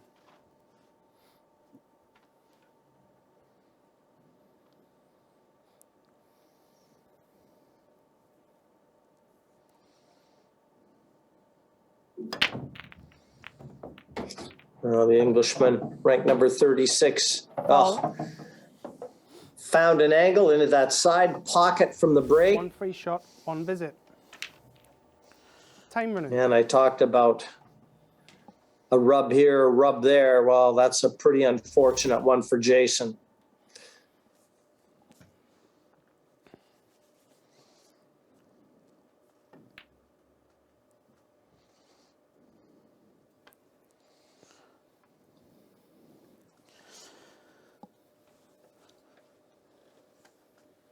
Yeah, that's a good use of a free shot there from JJ. We'll open these reds right up now.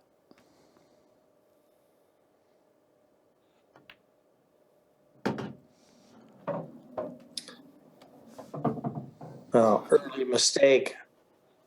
Once again, he's overcooked that shot, and he just hasn't found the measure of the speed of the table. Not at all. 10 seconds.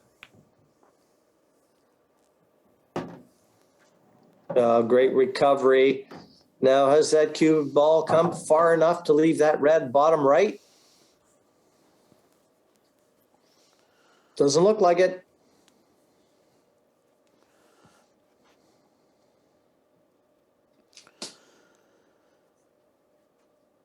Yeah, he's got no option here, 10 Jim. seconds. Just this really hampered cueing.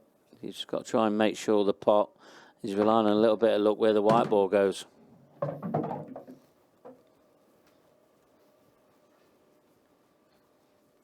It's not going to do him too much in the way of favors, really, Mark, because even getting this red doesn't drop onto another one. So there's just no value here. And I'm not sure what his game plan is from this point.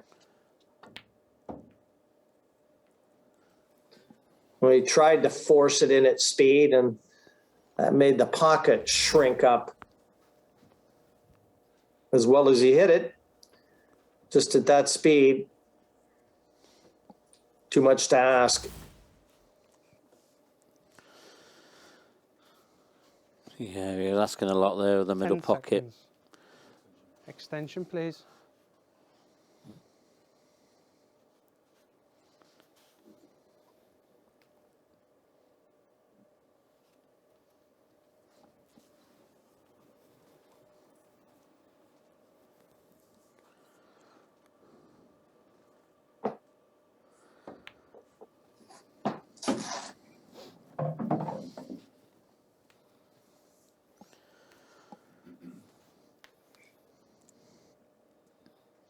Well, big chance here for Jason.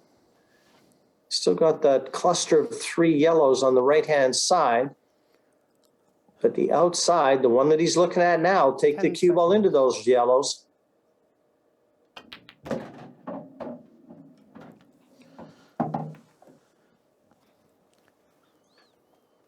Yeah, a shot like that, you're trusting to luck somewhat.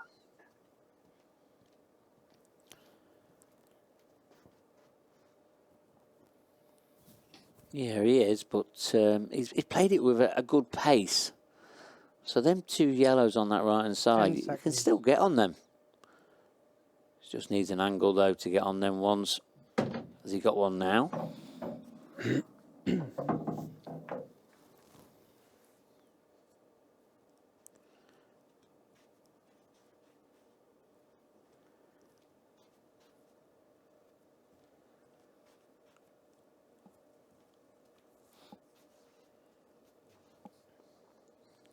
Ten seconds.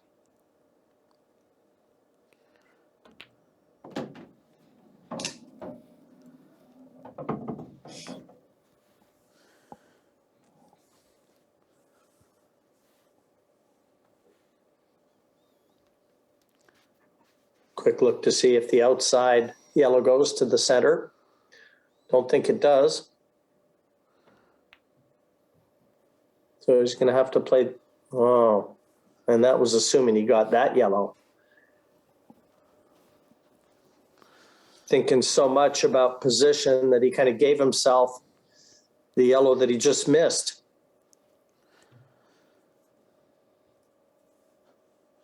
Yeah, he's just took his eye off the pot there. As you said, Jim, just try to get the position spot on. And now JJ can get his first frame on the board of the night.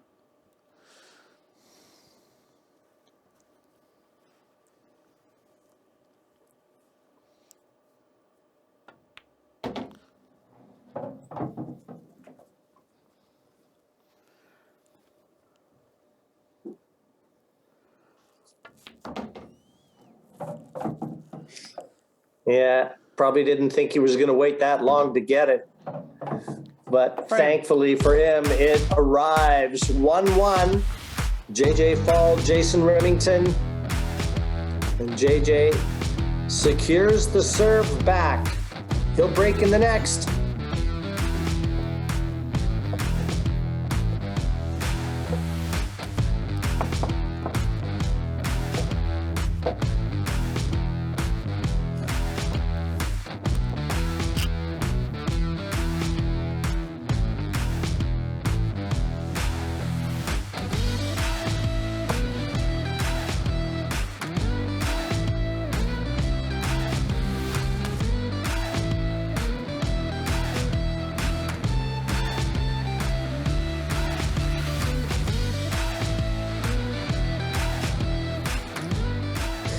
You just wonder, too, as you see JJ at the table waiting to break, if he's not carrying a little baggage from that 4-0 defeat at the hands of Liam. He knew he had to come in and needed a one-sided victory. It's still on the cards, but got to produce the goods. He's got to show us some of the form that he showed us in the recent World Championships where he got to the semis. He knows it's there. We know it's there.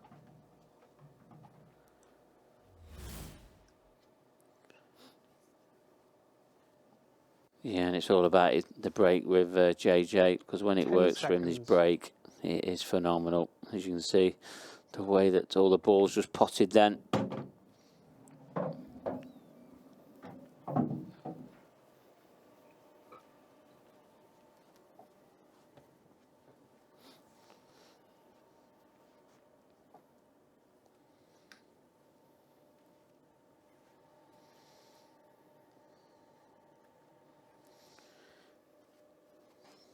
Seconds.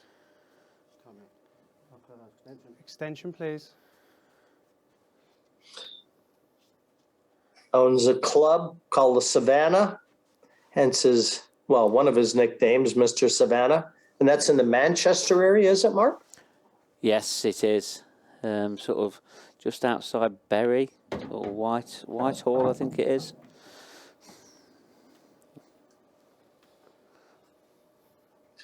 Whitefield, sorry.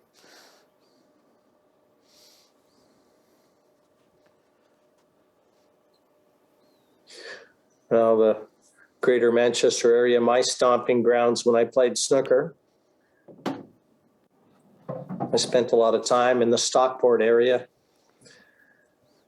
at a club there.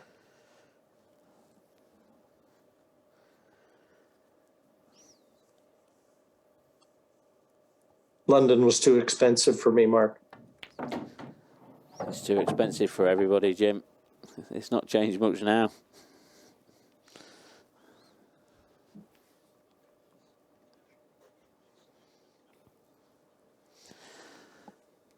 So how's the snooker going off in Canada at the moment? Is there a lot being played? Because I remember you telling me recently that you sort of come out of lockdown. Has things sort of got back to a bit of normality now?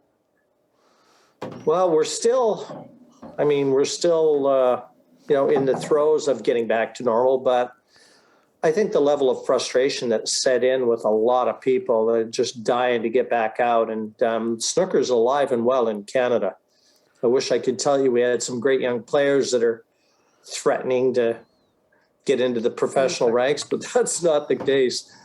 The standard of play in professional snooker is so high right now. It's just scary. I mean, the players of my era, I don't know we could compete. And the way that JJ Faul is playing right now, well, he's upped it a little. He's raised the level of play, and it's going to be down to Jason Remington to try and reply. The Pretoria Potter, 2-1 in front.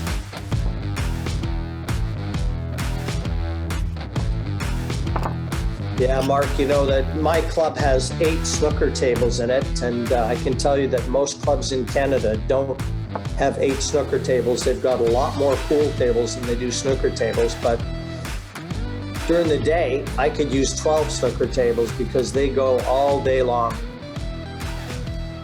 The nighttime, the club shifts, and a lot of the younger crowd come in, and the girls and the guys, and they enjoy themselves a lot more on a pool table. They don't want to torture Jason themselves on a Remington snooker table. Trailing 2 Yeah, I frames to see. 1. I mean, I suppose with Time the pool running. game at the moment, it's like the 2020 of Q Sports, isn't it? So it's more sort of, I don't know, sort of people are more sort of engaged with it, aren't they? No, absolutely. I'd like to see this game take off in Canada. We need a few tables like this, and I'm trying to see if we can't make this game a little bit more international than it already is.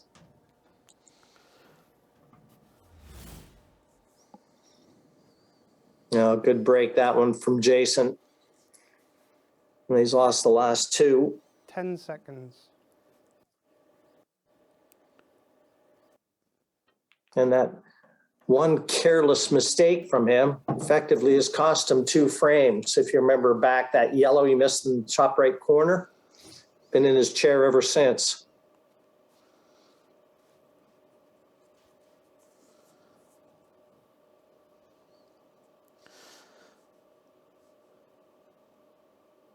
Yeah, I think what we've seen from Jason tonight, he's had a couple of careless errors. He's sort of never sort of recovered from them, and it's just about how he can overcome that now, because these clearances, they sort of keep getting tougher and tougher.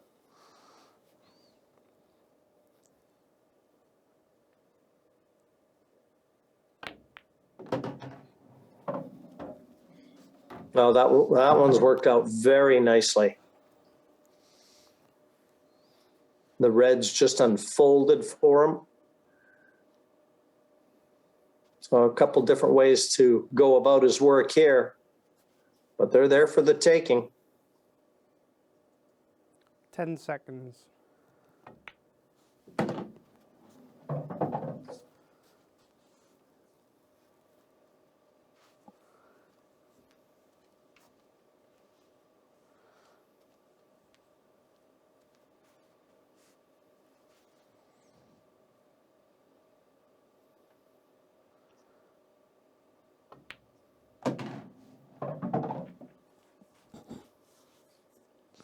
Well, he's not quite Dunster-esque, is he?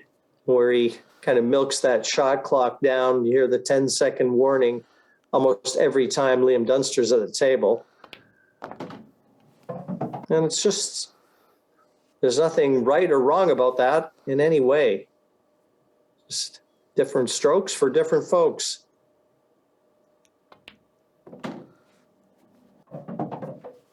It's all about getting to the finish line, and that's what Jason Remington's just done here in frame number 4. And with it, levels it up 2 apiece against JJ Faul. And it'll be JJ with the break. Frame number 5 comes your way.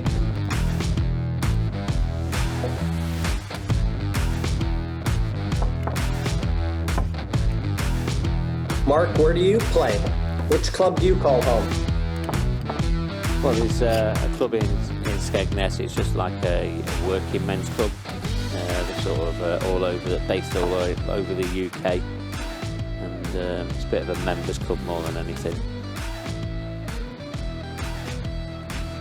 When I get time, of course, Jim. I'm not running around the UK. When you're not in the studio hanging around with Gary and trying to figure out the odds for all these matches. Yeah, absolutely. Oh, yeah. Or while I'm shoveling snow or you're playing golf. Scores tied 2 Oh, yeah, you frames did all. say it's very Time running. rough conditions up there at the moment, didn't you? But trust me, Jim, I ain't picked my golf clubs up for about a month now, so I'll be well out of practice the time I get back on the course. Well, a good break this time from JJ Faul. He's starting to find the measure of it and keeping that white on the table and enjoying a little success.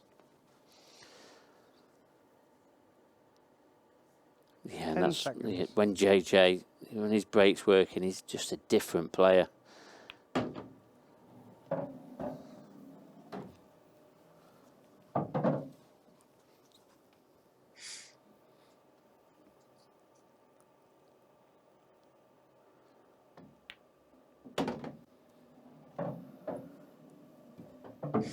And this is promising. And at 2-2, getting to 3 first secures you that 1 point. Mind you, I don't know how big it's going to be.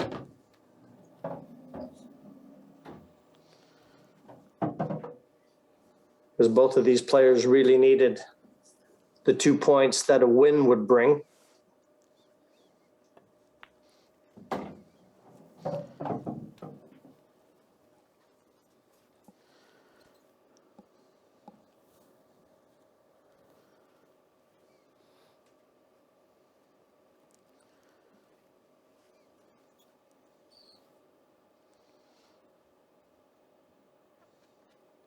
Ten seconds.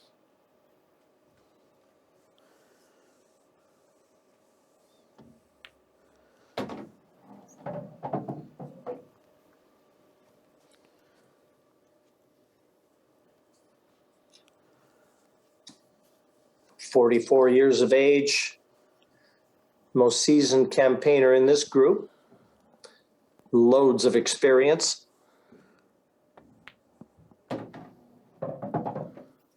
Well, I say that actually, Jason Remington, also 44 years of age, so we had a couple seasoned campaigners out there. Jason doesn't look 44 to me, and I hope he takes that as a compliment.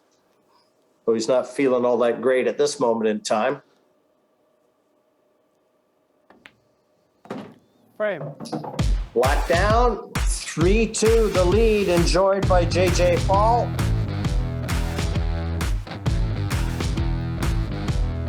And a little more comfortable in his chair.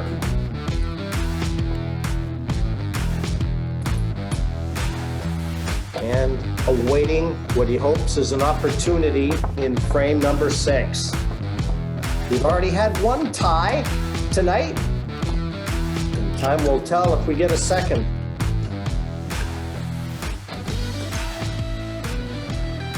Yeah, I mean, that's 2 breaking clearances there for JJ. When he does get a ball off the break, he's pretty devastating with it. It's pretty much what we saw at the World Championships. That's how JJ played throughout.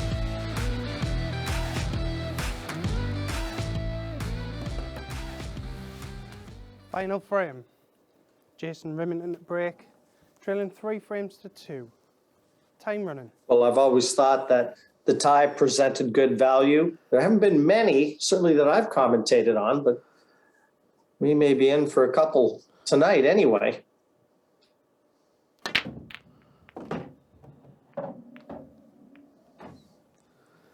I know Jason Remington hopes so.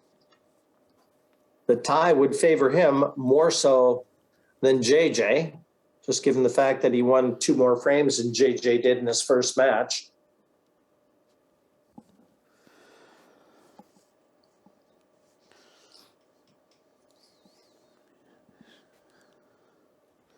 Ten seconds.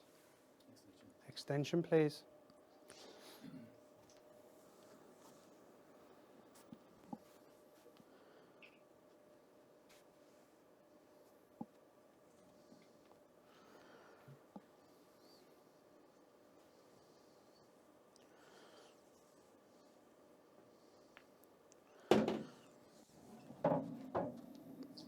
He's got that tricky yellow nearest the right side, another one nearest the bottom right corner. And he purposely left himself the angle to dislodge that one awkward yellow, and it hasn't really worked out as well as he would have liked. But it was a game effort.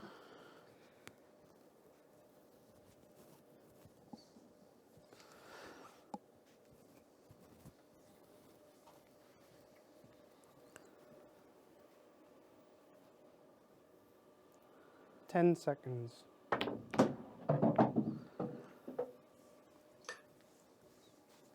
And once again, with pace to try and develop a tricky yellow.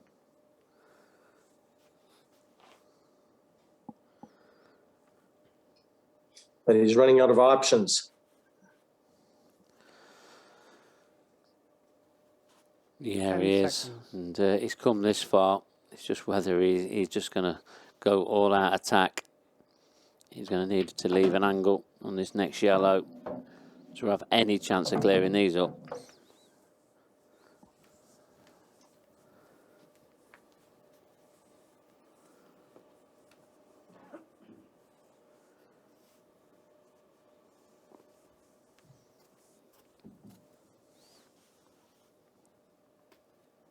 A little unlucky with his first attempt to try and develop that one yellow nearest the side, and just seems like it's come back to haunt him.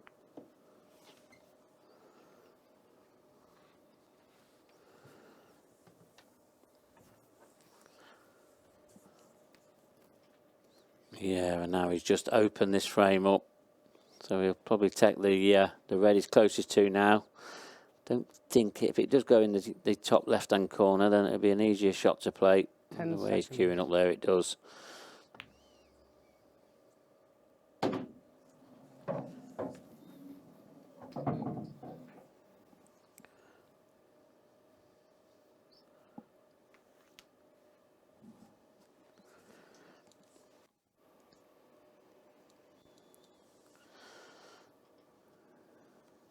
Just wants to get it clear in his mind, I think, Mark, exactly how he wants to take out these reds.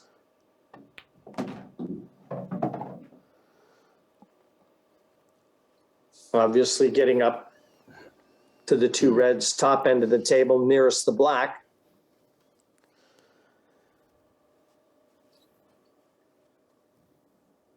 Yeah, I'm just looking at this. If JJ does win this frame to win the match 4-2, it will mean he'll need to win 4-0 against Daniel Wylie in the next match.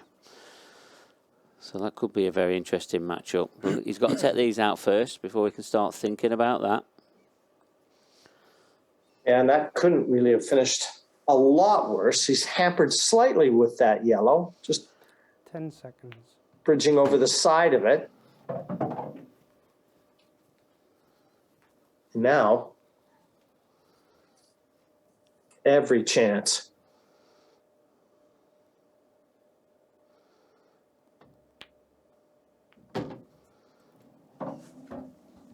Played that into the left-hand side of that corner so that cue ball would go into the yellow and hold for position to the red. Just feather this in. And the 4-2 victory will be assured.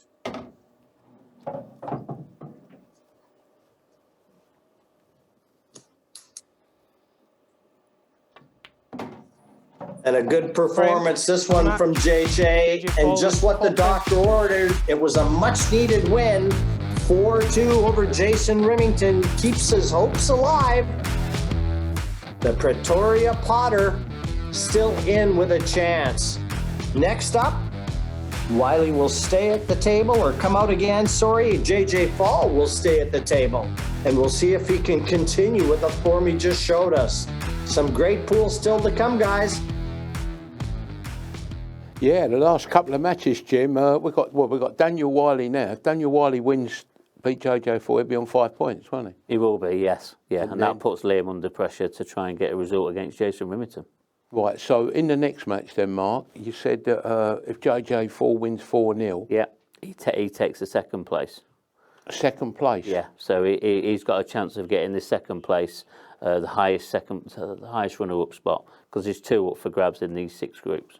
Oh, so he's still got, so it's all to play for? That's all he's got to play for now, JJ. Yeah. But as you said, Daniel Wylie, he's looking for a win because he wants to get to 5 points first. Oh, yeah, if he gets to, he can even win it. We're saying Liam's going to win the lot. We don't know if he's going to beat in the last match, is it? Not against Jason Remington. Jason Remington is a great performer, and he'll want to beat Liam. He wants some revenge from the World Championships in the last 64, where he got beat 3-1. So we've got 2 matches left, and really and truthfully, you know, as I said, look at the odds, look at our betting partners. There is value out there, and our JJ Faul played there. You would have think that he's going to be. Just look at my prices here. He's going to be about an even money 11 or 10 chance to beat Daniel in this match. So really, I suppose on previous form, he should be about a 11 or 10 chance, shouldn't he, a favourite? Yeah, he should be, yeah, definitely. But it's going to be an interesting matchup, and Daniel Wylie's proved everybody wrong so far, so why can't he do it again? Exactly. Let's see if Daniel can prove them bookie boys wrong. We'll see you in 3 minutes for match 5 this evening on Sporty Stuff TV, Champions Cup. Still exciting.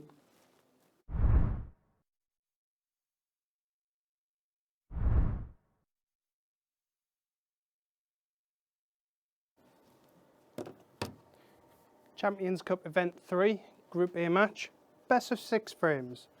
First frame, Daniel Wylie to break. Time running. Big match, this one for the Scot. Daniel Wylie with a win and a draw. So if he can take out JJ Faul, he definitely moves into the catbird seat in this group. But JJ showed us some pretty good form in taking out Jason Remington in the last, and he is staying on the table, so he's into the comfort zone, that's for sure. 10 seconds.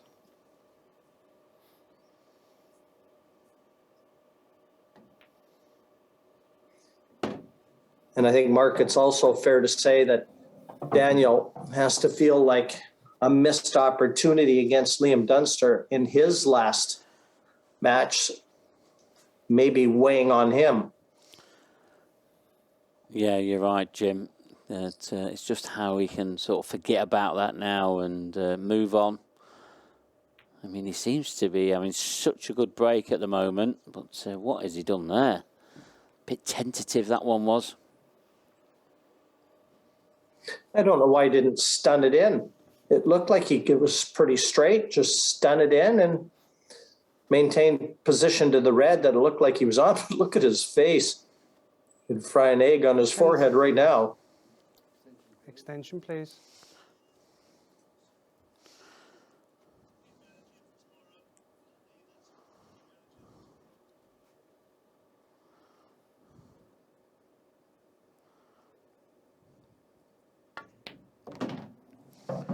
I mean, not the easiest of yellows. And it looks like he's instantly on one that he can screw the cue ball back and try and develop those two nearest the left cushion. And if these turn out nicely. Oh, has he just overhit it? No, he's fine. That yellow will go. Great chance and big time opportunity, this one for JJ. Yeah, it is. I mean, I think he was thinking, you know, had he hit him too hard? Because the yellow that he cannoned into, that was never moving off that cushion. But it's in a nice potable position, and this is a great chance.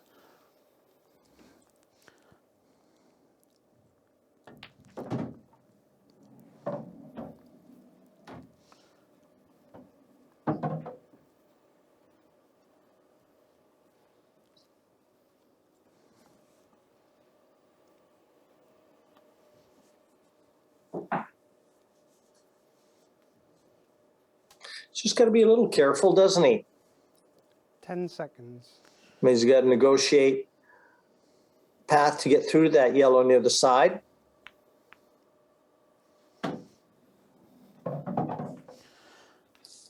Yeah, a little surprised. I mean, he's still there, and obviously the yellow is there for him, but looked like he could have just played that with straight top to clear the black. Obviously, in his mind, he thought this was an easier path. It's more what he thinks than what I think, Mark. Yeah, I think he's just trying to keep it simple, just so he does not move the cue ball as much. And this is turning out to be a simple finish now.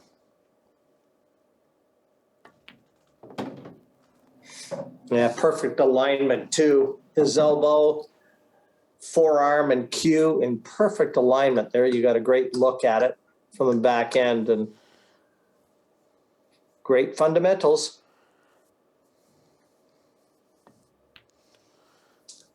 And that's what usually stands up under pressure. And JJ Faul right now looking to apply the screws. Daniel Wylie, 1-0.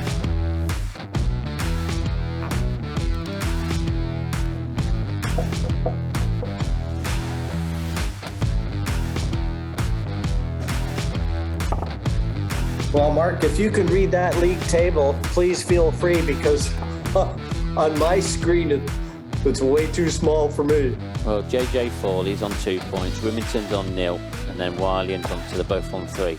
So if JJ Faul takes this and gets 2 points on the ball, that puts him on 4 points and top of the table.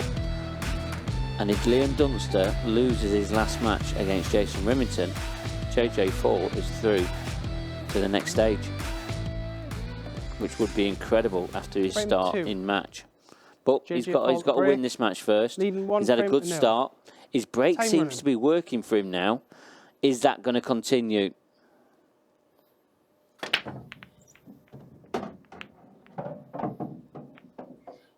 Well, apparently so.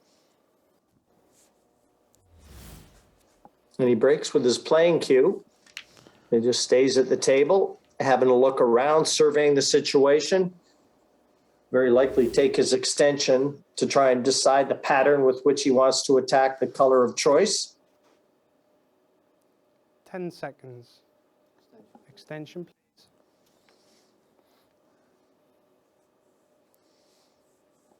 Yeah, these are the moments where if you're ever going to use a little added time, it's now. I mean, we see it from Liam Dunster all the time, just to settle into exactly what you want to do.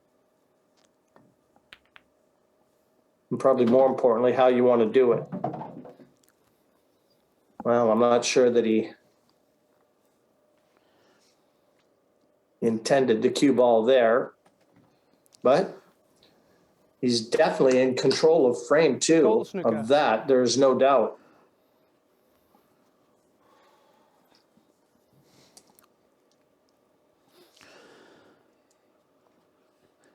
Yeah, he is. And we saw Daniel Wylie. He's had a little bit of the rub of the green in 10 the earlier seconds. matches. Is he going to continue to get a bit?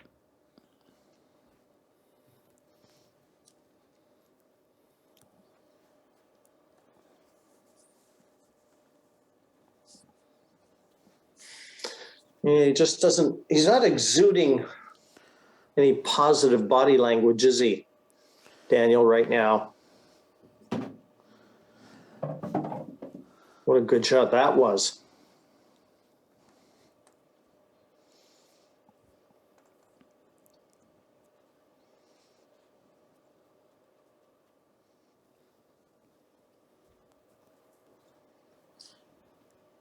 Yeah, this was a huge match for both players, as you've already noted. If nothing else, it gives JJ a chance to, if he can secure the victory here, he'll turn into Jason Remington's biggest fan.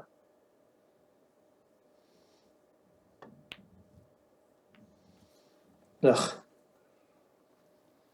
But still got to get the victory here.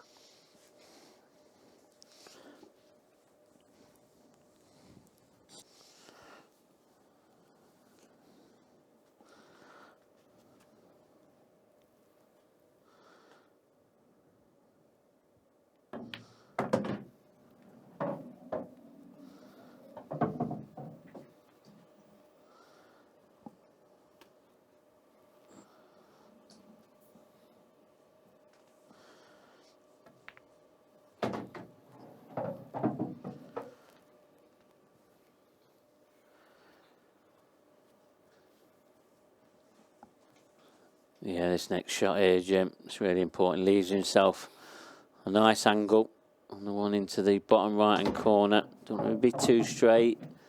Oh, I'm not sure about that. Has he got much angle? Should be able to run it through. Better run inside, but it will make the pot a little bit harder.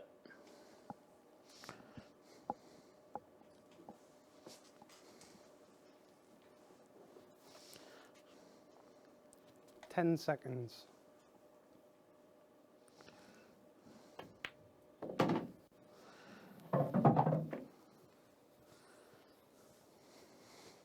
He's going to have to play this one at a bit of pace too. Get the cue ball back towards the middle and a path to that red top left between the yellows. Yeah, I mean, he can sort of drop this in, but then he's going to be having the cue ball doing a lot of work, so he might as well do the work now. He's played that very well.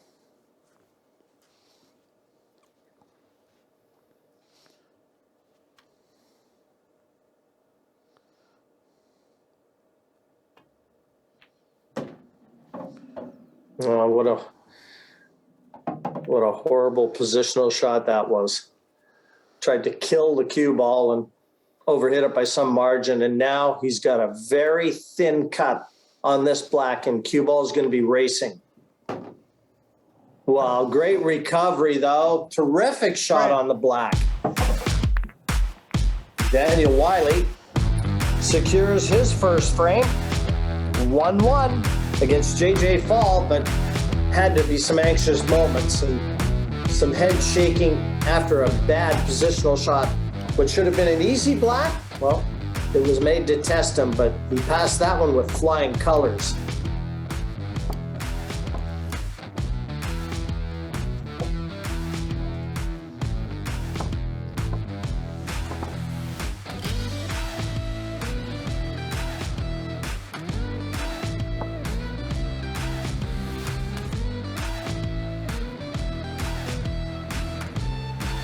I can see Daniel Wylie taking a few scalps when he turns pro next season.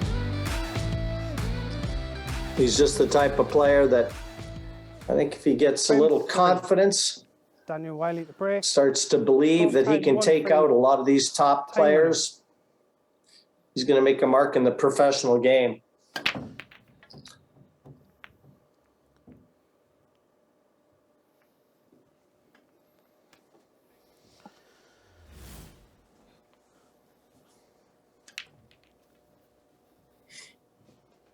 But he'll need better breaks than that.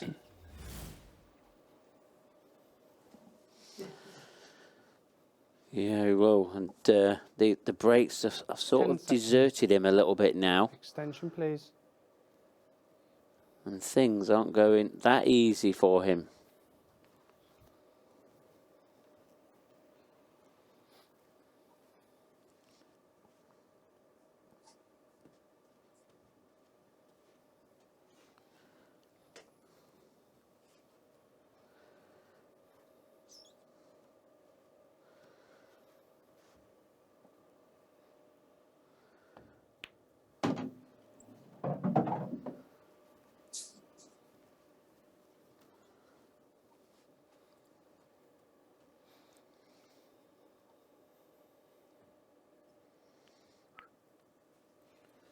No, he didn't quite get that one where he needed to. He was trying to leave it where he could play red onto yellow onto red, but he needed it right over the dip of the pocket. And there's still a clear path for that one yellow nearest that corner to pass. That's a mistake from JJ. And in fairness, Mark, it's one that Daniel should punish right now. Yeah, absolutely. And that yellow, if he can get on that in the bottom right-hand corner, is there a gap down the cushion to pot it? If there is, it will make it a lot easier for him. But it's going to be a difficult one for him to get on. It looks like he's going into it here. He don't like it.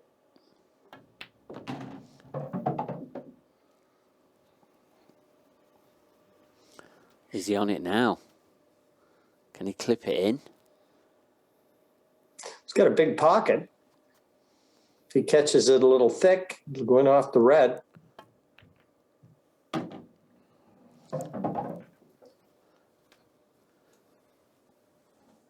Things are getting away from him here, though. He's going to have to play this into the right centre. Then again, he'll be coming off the top cushion. Needs to have this cue ball on a bit of string for this one.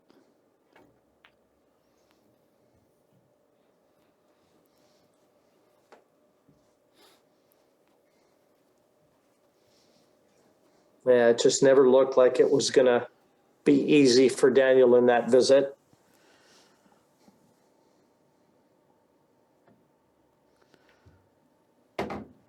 No, that's a great opening red from JJ. Those are never easy.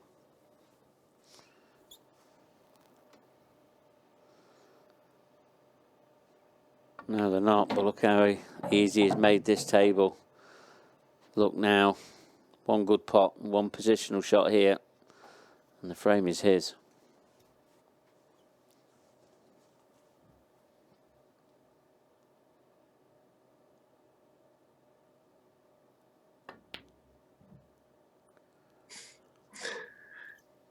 Well, just when you thought it was safe to go back into the water.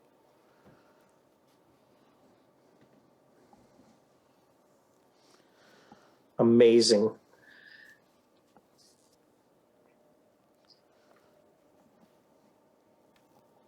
You just can't account for mistakes like that. 10 That when a seconds. player just comes to the table and, well, all of a sudden it's error strewn this third frame. Now, how quickly can either player forget what's just happened?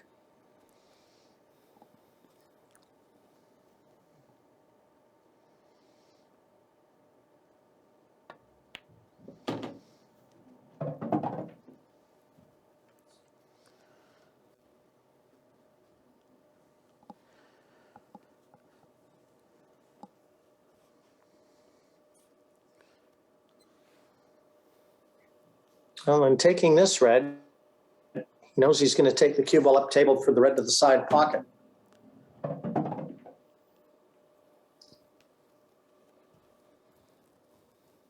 So this is the key shot. Just got to trundle this one in.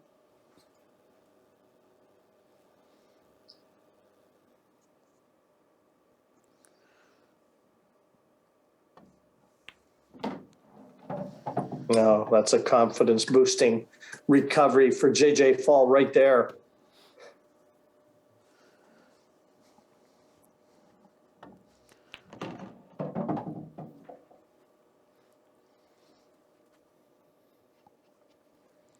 Well, that was a scare, to be sure.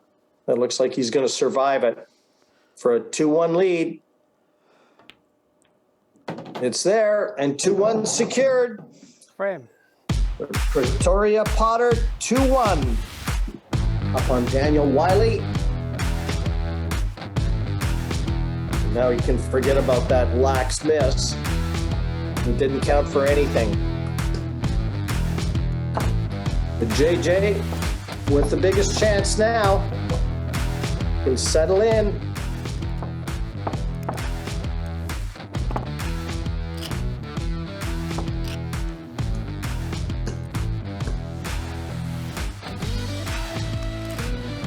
It would be amazing if he was the one that came through this group after losing 4-0 to Liam Dunster. That would be one turn up for the pundits. Yeah, it would. I mean, especially a 4-0 loss. We've seen a loss in the first match where that person went on to win the group. So that's all possible. But yeah, it's Faul. incredible to see if that JJ happens. Faul to break, leading 2 frames to 1. Time running.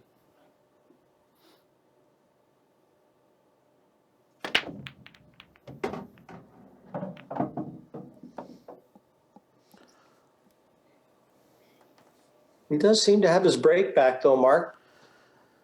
Certainly much better than in his first match, Red is frozen. even though it's a very messy table that confronts him.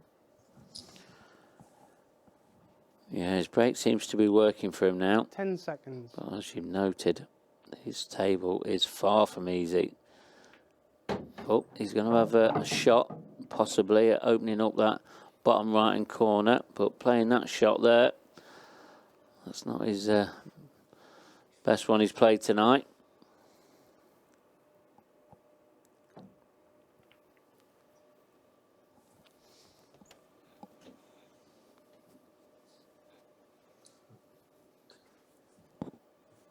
Well, looks like Daniel has the red to the right center.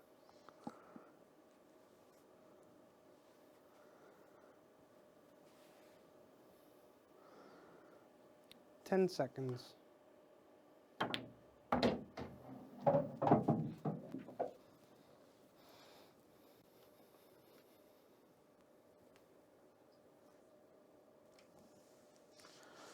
And nothing easy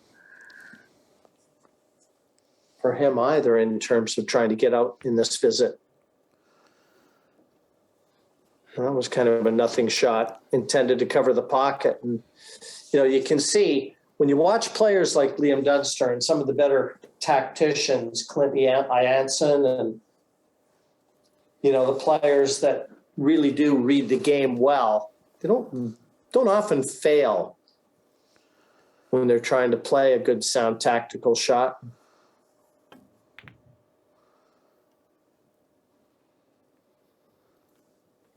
You've got to have both ends of the game, because if your potting eye isn't in, you've got to find other ways to win. Yeah, you do.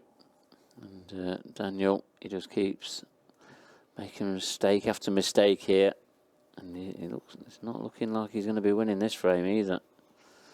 He's definitely second favourite here.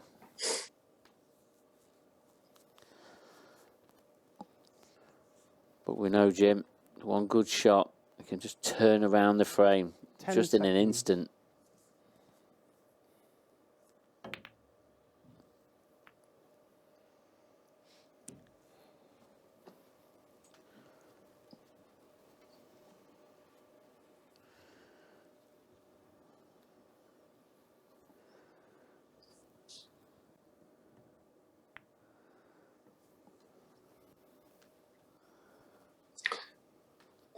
That's where he wanted the yellow few shots to go. And now he's got it exactly where he wants it.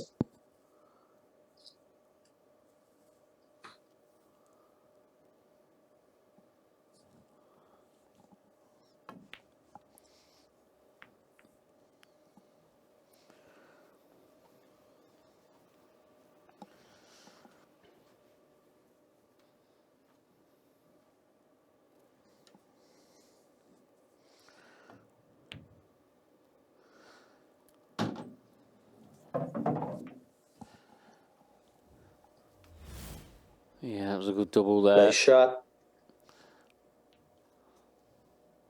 I'm just wondering, does he really go for it now? Just one bad yellow. Just behind that black there. Can he get it out? Has he got a double on here? Big pocket.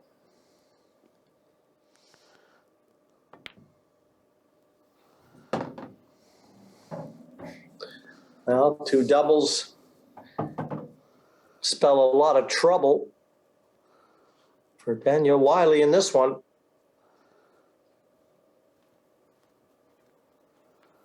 This will be a nice finish. 10 seconds.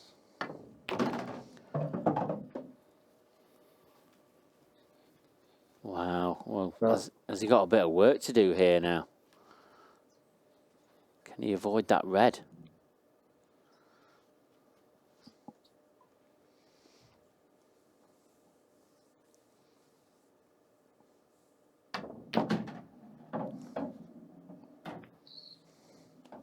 How's that shot? A little bit of cue power. Yeah. And what a finish this one from JJ. Wow. Some jaw-dropping Frame. shot making there, courtesy of JJ Faul, and a 3-1 lead.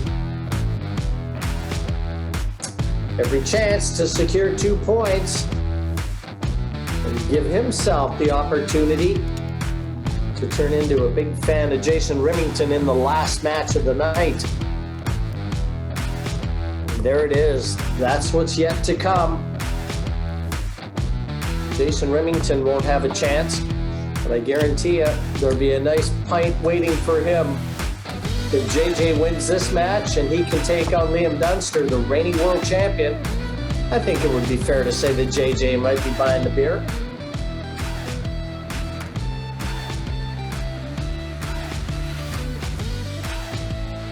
Yeah, I'm sure he would. Probably Remington will be the first one to have a beer if that outcome Frame 5. comes off. Daniel Wylie to break. Trailing 3 frames to 1. Time running.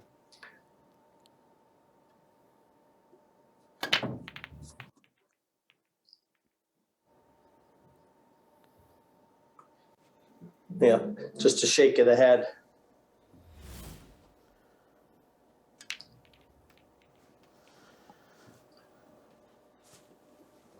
It's all come unstuck for Daniel.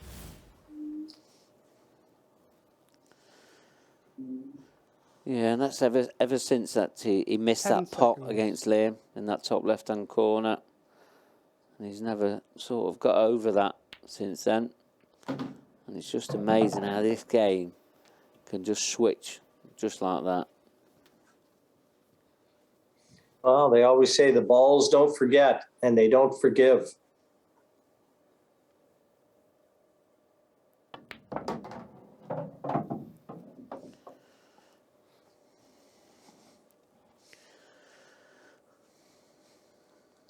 JJ, you'd like to get that red at the top left corner off the table sooner rather than later, I would have thought. Just get back down to the business end where the black is.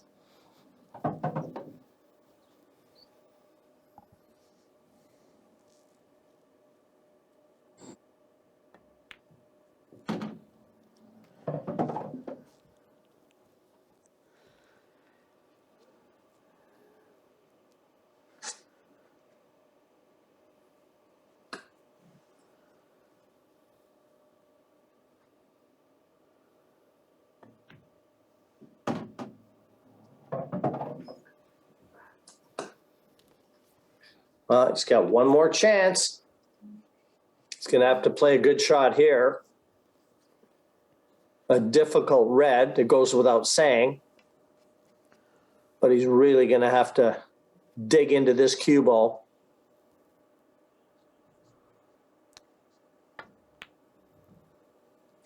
Yeah. And again, trying to pinch the pocket.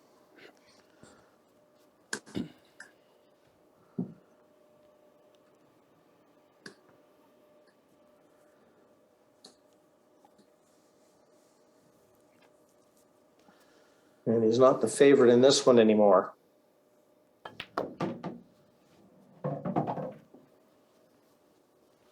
No, he's not, but it's just how Daniel is going to play this now. I feel there's got to be a safety shot coming up at some point.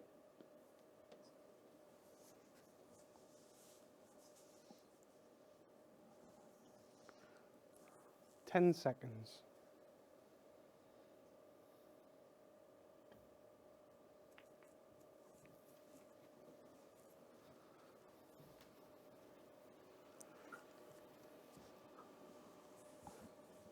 Just wondering if he's left this on.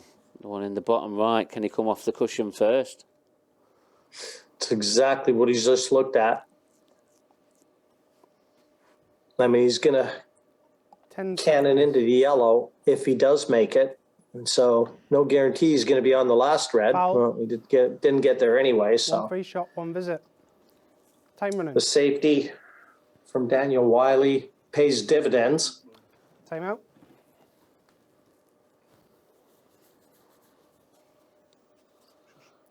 Time running.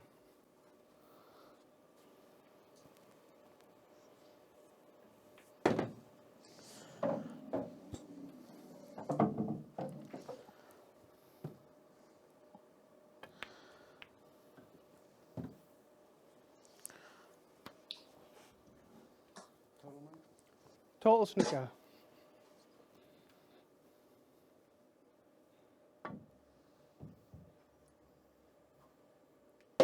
Foul. Well, it wasn't a million miles away. One free shot, one visit. Time running.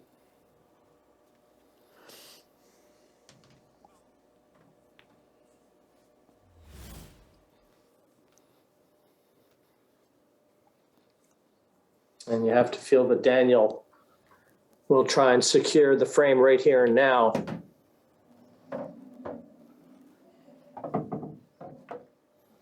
No point in bringing JJ back to the table in this one.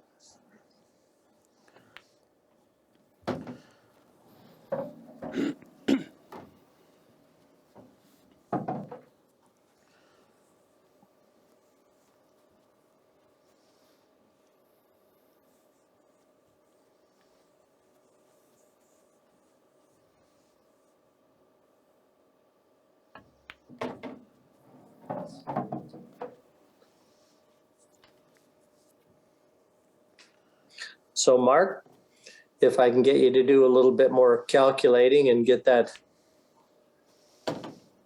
pen and paper out. What does a tie do here for Daniel Wylie? Well, that'll put him top of the group on 4 points. But Liam Dunster, he'll be on 3 points. Where JJ Fawley will also be on 3 points. So Daniel will be top, Liam Dunster second. And that would mean Liam Dunster would only need a point in this last match against Jason Remington to be the Group A winner. Well, 3-2. We've got another 6th frame awaiting, and a chance for Daniel Wylie if he can secure the point here. Well, I guess he turns into Jason Remington's biggest fan.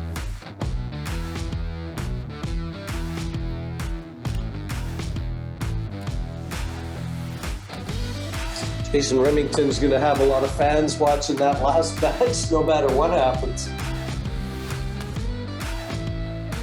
Yeah, well, and if he can pull off a result. One thing about Jason, such a professional player, and he'll be trying hard to get a result against Liam. Yeah, it's not going to do him any good at all. JJ fault break. But Leading 3 Jason, frames like to I said, 2. a professional player, and he'll be Time making running. sure he puts 100% into that last match.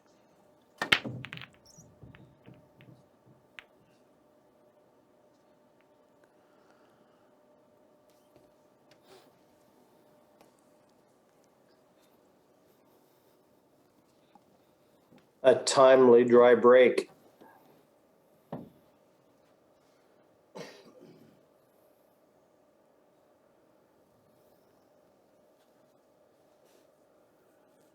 Ten seconds.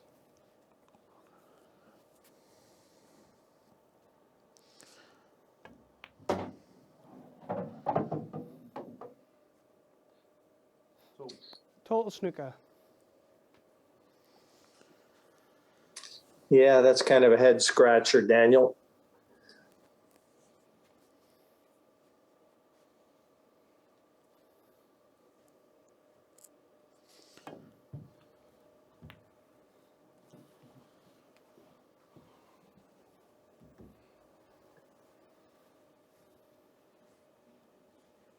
But a long ways from being an easy table that welcomes JJ.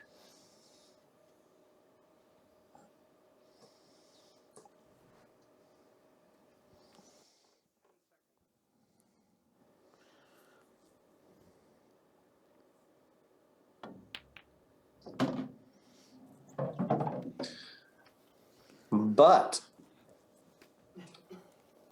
with one shot, it's just matured the situation significantly. And all of a sudden, Mark, these are there to be taken. Yeah, they are. I mean, the obvious problem he's got is the black ball. But he's going to have options here, I think, with the one in the left centre. Is he taking this into the top right pocket now? Does it go? Wow.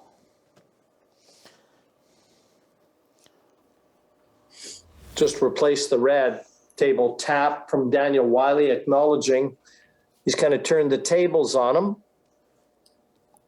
It's almost second prize, really.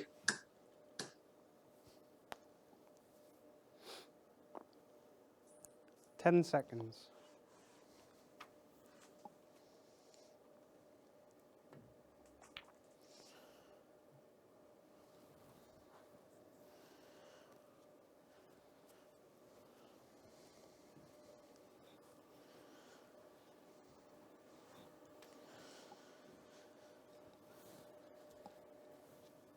Yeah, and you've got to look at this frame, Jim. One good shot here from JJ, and this will be 10 over. seconds.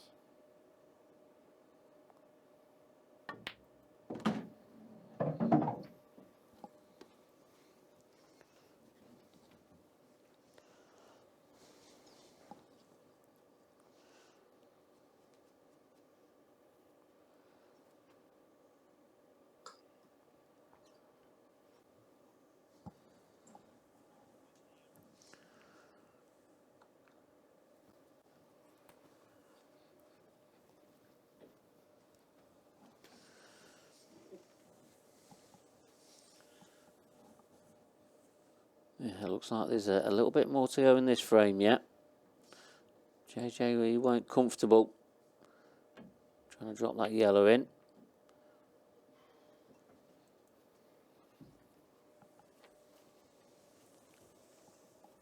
And he's still got the insurance policy of the yellow over the top corner. That's guarding the black as well.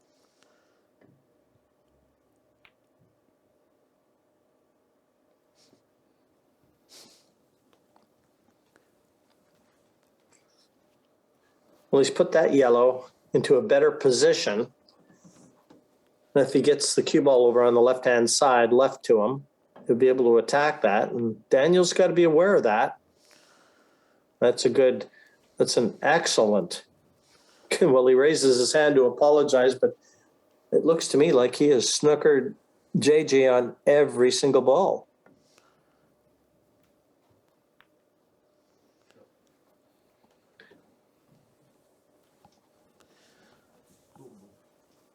Time out. Total snooker. Time running.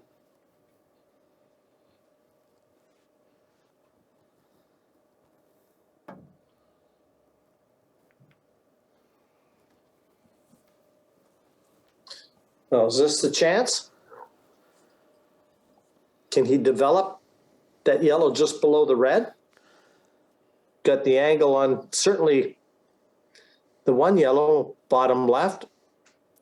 But if the one to the bottom right also presents an angle that after potting it can take that cue ball into the yellow and red? No, obviously not. Yeah, I think there was a chance there, but he was so scared of the white ball just sticking to that yellow, and it would have meant he wouldn't have been on any yellow. But Daniel Wylie's still in this.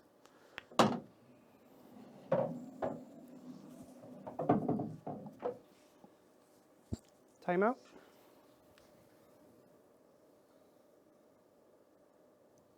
Frozen ball. Time running. Well, referee confirms that the red nearest the cue ball is touching that cushion. So another cushion will have to be contacted.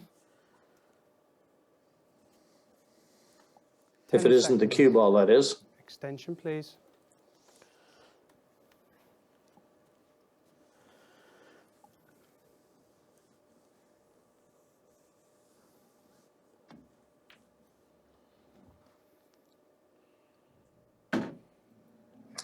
No, I think he'd rather that ball stay on the table.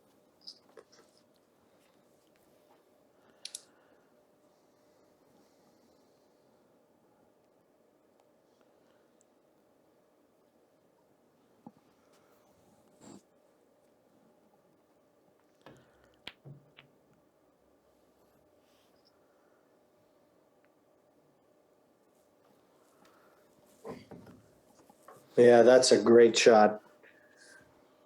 That is as good a shot as Daniel could have played.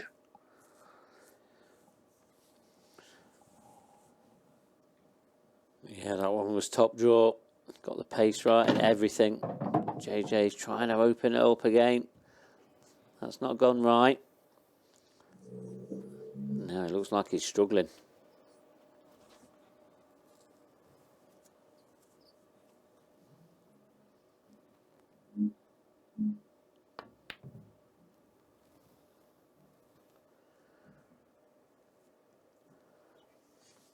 Well, maybe not the worst result for JJ there. Turning into a chess game. Yeah, it is. I mean, JJ, he's still not favourite for this, even though he's got two of the pockets, which sounds incredible. But when you're Daniel Wylie, he's going to be knocking at least one of these balls in the open, maybe two. And he's going to be leaving himself an angle to dislodge some yellow balls about.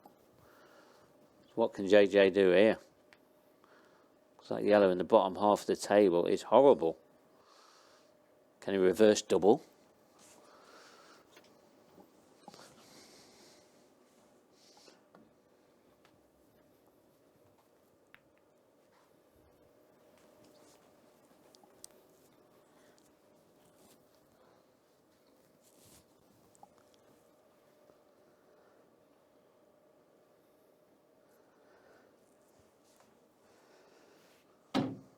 Time out.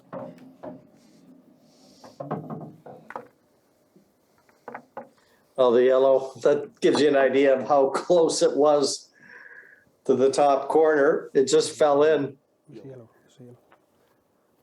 So just quick confirmation that it was in fact a yellow for our referee, but these are always fun replacing.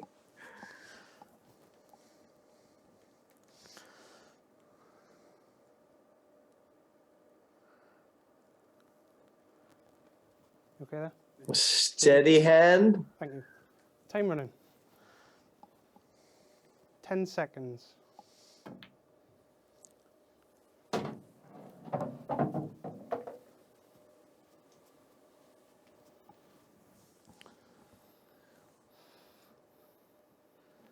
Yeah, that was a good pot there from Daniel. But it doesn't do him any favours, potting a ball off the table. Well, Mark, that's exactly what I was thinking. I'm just not sure what his plan of attack is here.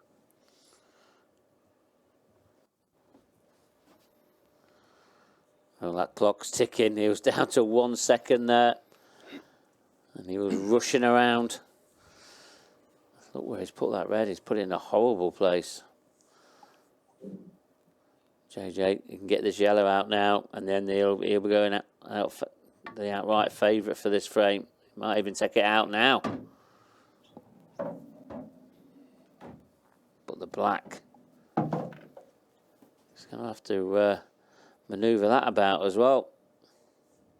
No time like the present.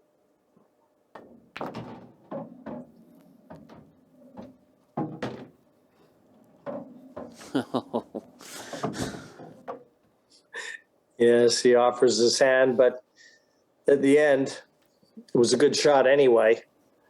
I mean, that yellow was going to be there, so that was a good shot from JJ. Just gives you an idea of the type of sporting gentleman that he is. 10 seconds. And the black down, and it's a 4-2 win for JJ Faul. So JJ Faul has just become Jason Remington's biggest supporter. Our last match of the evening still to come. It's going to be the world champion, Liam Dunster, up against Jason Remington. Thanks, Jim. Yeah, well, where do we go now, Mark? Well, they say 4 points, so it's all in Liam's hands. He needs at least a point now to get through. And, you know, Daniel Wylie, he's had a great performance here again, done better again as last time. But unfortunately, he's going home as well with Jason Remington. But Jason Remington, he can't go home yet because he's got another match against Liam Dunster. And as you can see, Liam Dunster, he only needs a point. So all Liam's got to do, draw. All he's got to do, he said. All he's got to do, yeah. And what we've seen tonight, nothing's certain, is it, Mark? Really? No, it isn't. And we saw, you know, great sort of glimpses of Liam in the very first match. But in the second match, you saw he got rattled a little bit. And he dodged a bullet, and he should have lost 4-2 to Daniel Wylie, because if he did lose 4-2, then Daniel Wylie could be sitting at the top of that table nice and pretty. And plenty of pressure out there tonight, isn't it? Yeah, so if you want to come back in 3 minutes' time, just looking at the odds here, Liam's 4-6 to win the last match, and Remington, what was it? Jason Remington's 3-1, so 4-6 Liam. But if Liam gets a tie, he's still going to win, isn't he? So we'll be back in 3 minutes for the last match of the evening here on Sporty Stuff TV.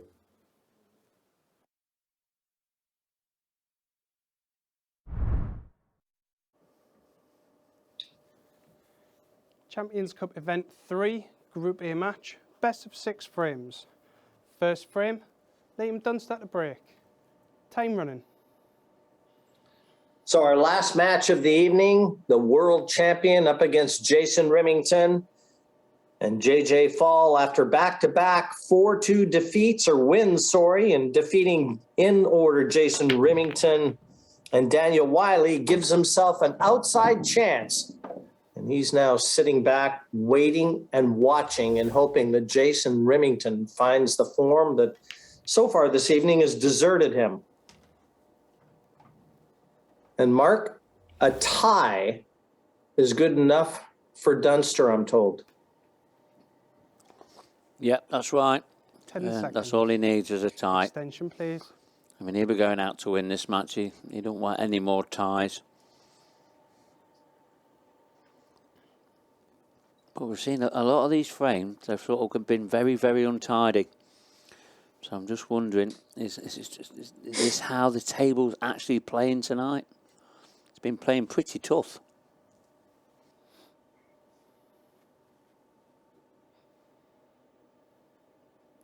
Ten seconds.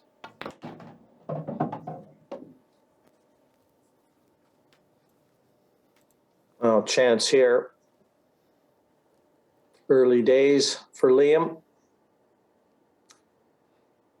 If he can get a couple quick frames under his belt, get himself into the driver's seat in this match, go a long ways to settle him in. 10 seconds. But what a match. His last one against Daniel Wylie, when for all intents and purposes, it really looked like he was going to lose it, came back and secured the draw. And that's what's put him back into the favorites role to proceed through the group.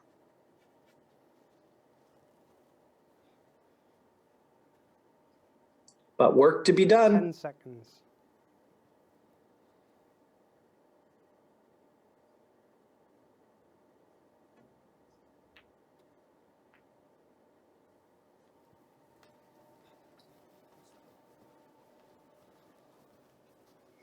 Almost went to the wrong seat. That's one of the few mistakes he's made.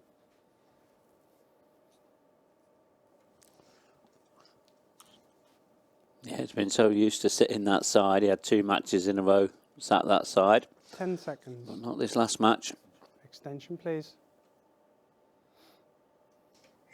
Do the players carry any superstitions at all, Mark, that you're aware of, or particular shoes, anything of that nature? Yeah, I'm not aware of too many. I suppose it's not really like football where they walk out last, or they touch they're like one of the roof panels as the way out, or touch the floor, touch the socks, whatever it is. Yeah, so there's not too many superstitions like that for these pool players. Not like there is in football.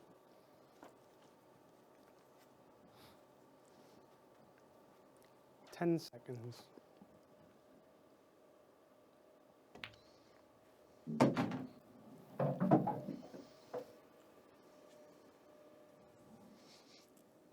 Well, Liam's just going to have a quick look at this. He can squeeze this yellow cushion first. He's almost got a funnel into that bottom corner. It's more about how the other 2 yellows are going to develop. 10 seconds.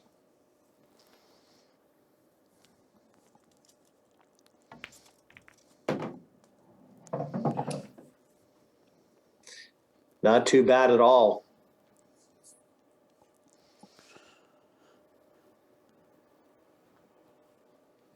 Yeah, he played that at the perfect pace. And now you've got to think he's probably got quite a simple cannon into the red. Seconds. I mean, it can go wrong. He'll be looking at all the options to make sure it doesn't go wrong and goes perfect, exactly like that.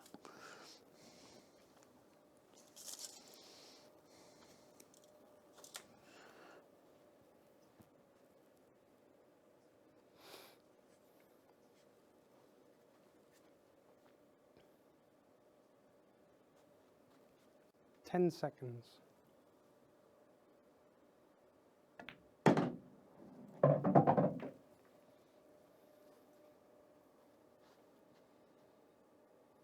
Perfect angle on this last yellow, too. He can drop right behind this black.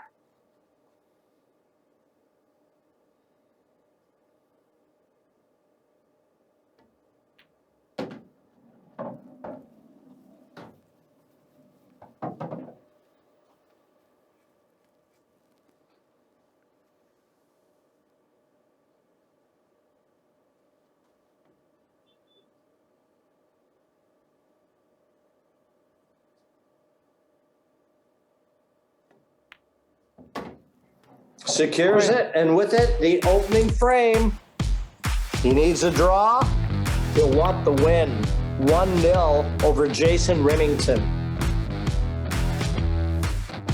All important first frame in these short races.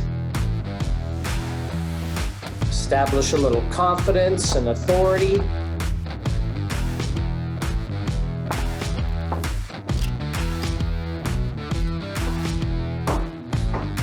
It does tend to make that chair feel a little more comfortable.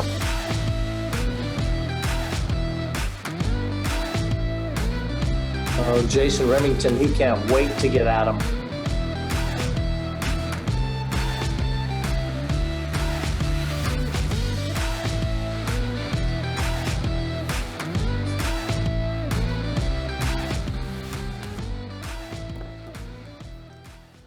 Frame 2. Jason Remington at break. Trailing 1 frame to 0. Time running.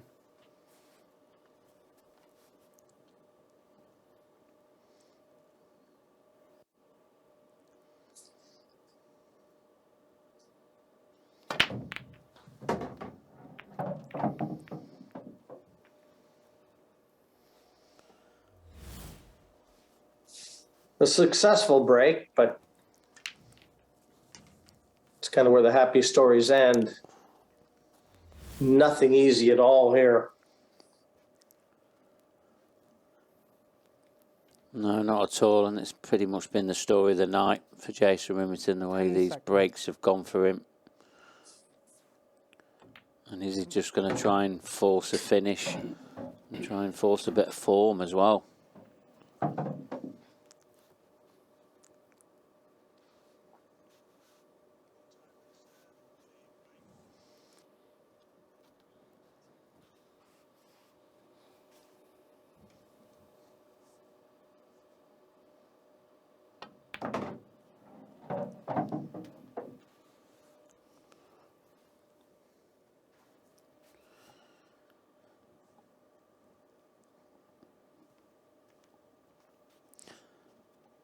I mean, he's got an angle on this red into the right centre, but can you see this coming out well?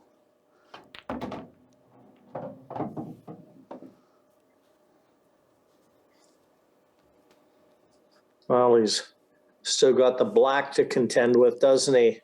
But he's left himself a chance at the reds. Albeit half a chance at best. 10 seconds. Yeah, all the reds have got pockets now, but there's only certain pockets they'll pot in. And like you've already said, that black. It's going to take some right shot to get on that.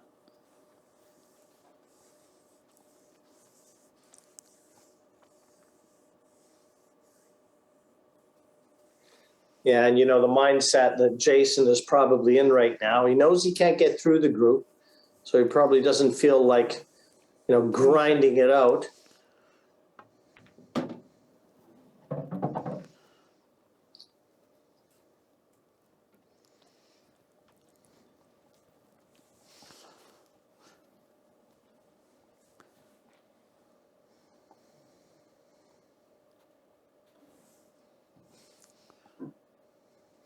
Mind you, if you have no choice, you have no choice.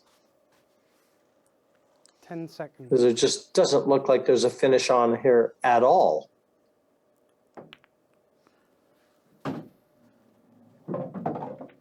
Well, I think he's going to have to possibly play through the gap and come off the cushion to try and pot the red into the left centre. I don't know if that's all he's got on.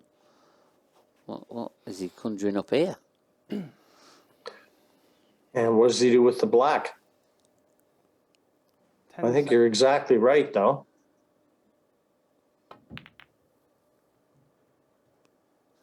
But I mean, he was never, ever going to have a chance at the black.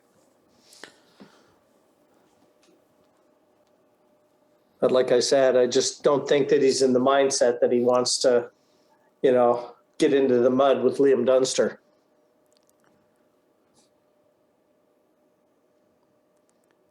No, you're right. And Jason Remington, I mean, he's a very attacking player anyway. And Like you say, he's probably just set his stall out. Thought, well, I'm going to go for my shots here and try and get a bit of form together.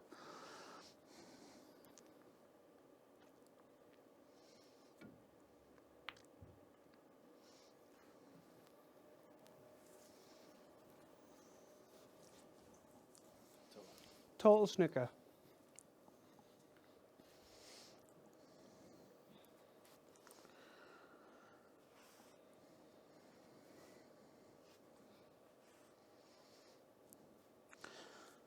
Ten seconds.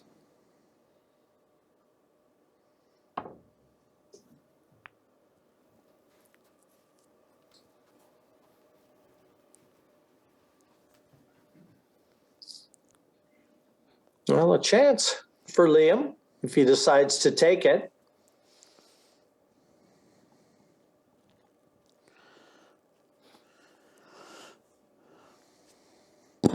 Extension, please.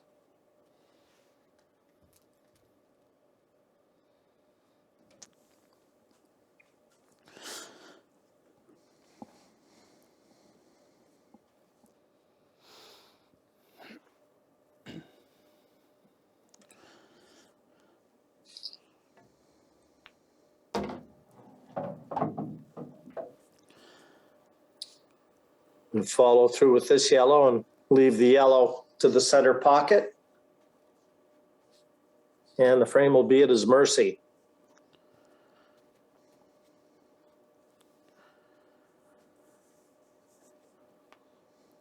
Ten seconds.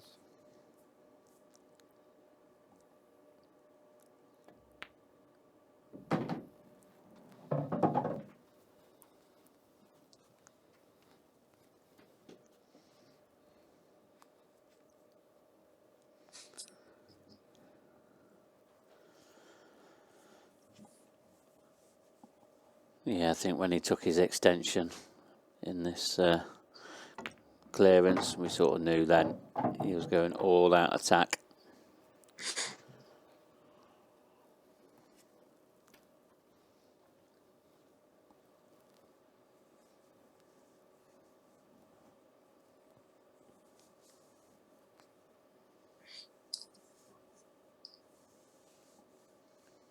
Ten seconds.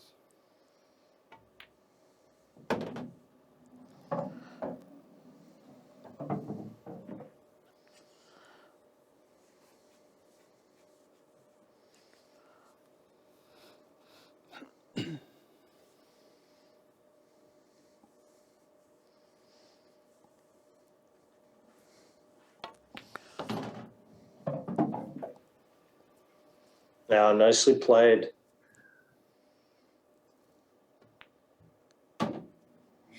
Yeah, he's taking no prisoners here, not in this one. He knew the significance of this match. And 2-0 he leads Jason Remington. He needs one more frame to secure the spot, get out of the group. And he doesn't want to leave it to chance.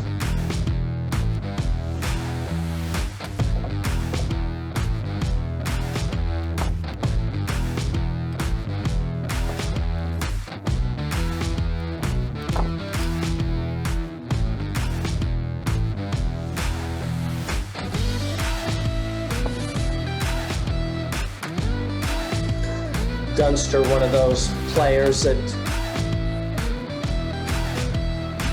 doesn't really come in and administer the knockout punch. He kind of, gives you a few body blows, plays with you a little bit, and then he puts you down. Frame 3. Liam Dunster. But he is lethal. Leading 2-0. Time running. And you rarely see any emotion from him. At least I have never seen any. I wouldn't imagine that not the sort of person that anyone would describe as wearing their heart on their shirt sleeve, is he, Mark? No, he's not. I mean, you say he doesn't give any. We do see the odd bit and pieces off him, but not a lot. Not like some of the players, like your Craig Marshes and the Andrew Hughes. They go back to the chairs swinging, and you don't see Liam doing that.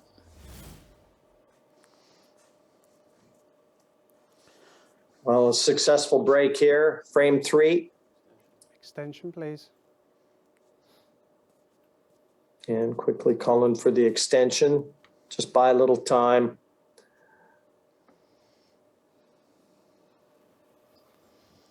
Assure himself of how he wants to try and go after these.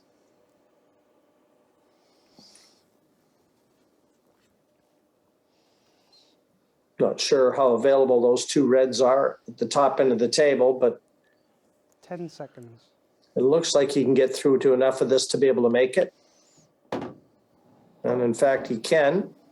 He knew he was taking the other red towards the opposite corner. So he'll need a good positional shot if he does elect to play that red. He's also on the one bottom right, which for me might be the favorite.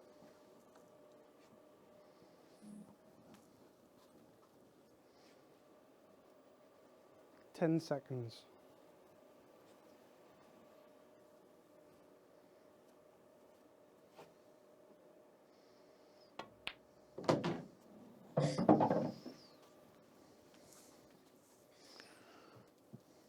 Kind of forces himself to have to play a little quicker than you know he's comfortable doing.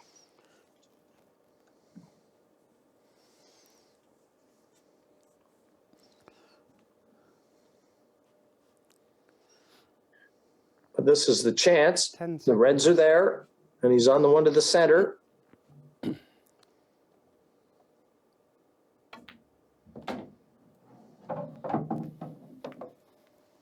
Yeah, he would have liked a little angle on this, and he doesn't have it. So he's going to have to come with a good positional shot here.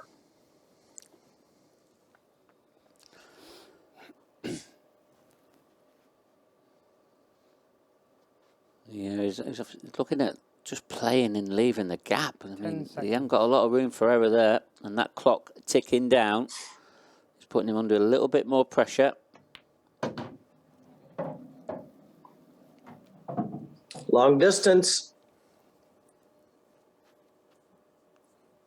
And again, he really does take his time. And this is a shot he really doesn't want to have to hurry on, because this is going to take a little bit more care and attention. 10 seconds.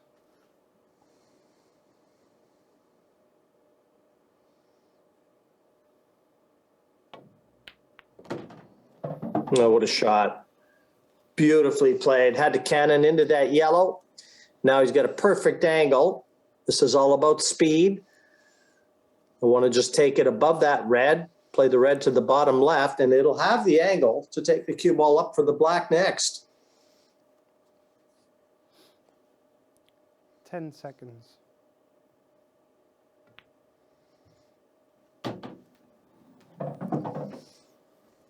Only perfect, Mark.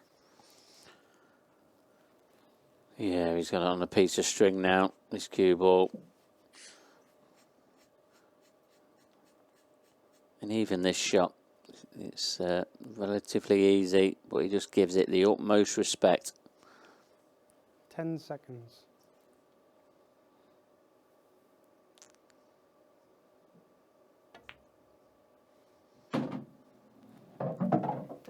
Well, a frame that'll see Liam through is one shot away. And he wastes little time. Frame. Black down, 3-0. And a tie was all he needed. It'll be Liam Dunster that'll go through the group. He was 1-2 when it started, and he did nothing to belie that favoritism. The world champion still showing us form.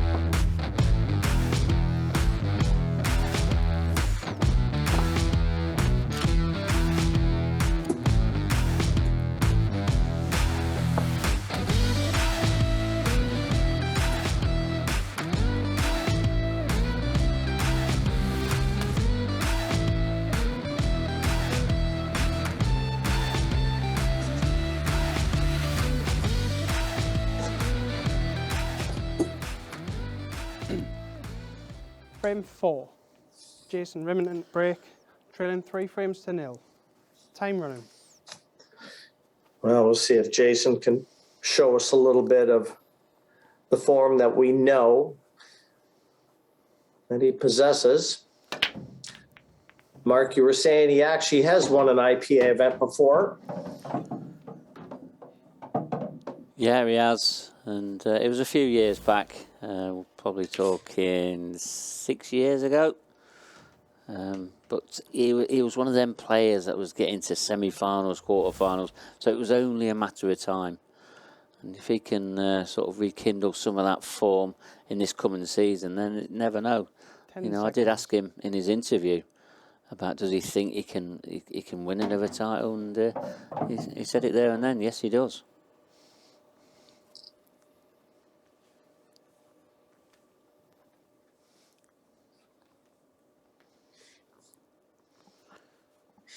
This match, for me, not really a good measuring stick because Jason knew that he couldn't qualify, so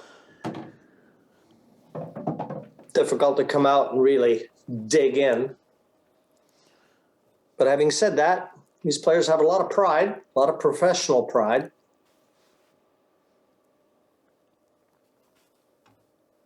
And you never know when he might be playing Liam again, so never a bad idea to plant a few seeds of doubt.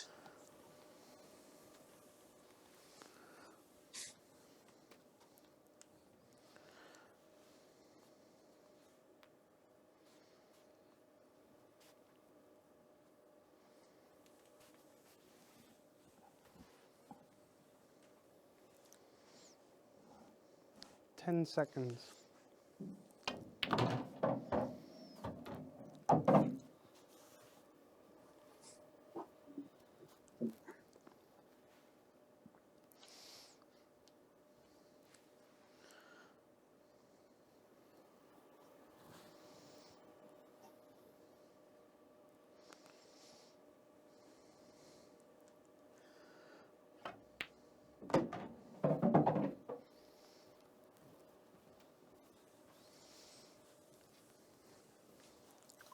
And you're getting a little glimpse right now. That was a nice shot too. And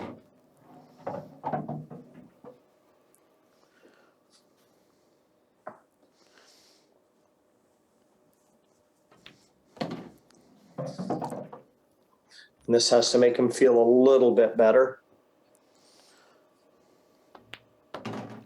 Frame. Secures a frame. And 3-1 still to Dunster.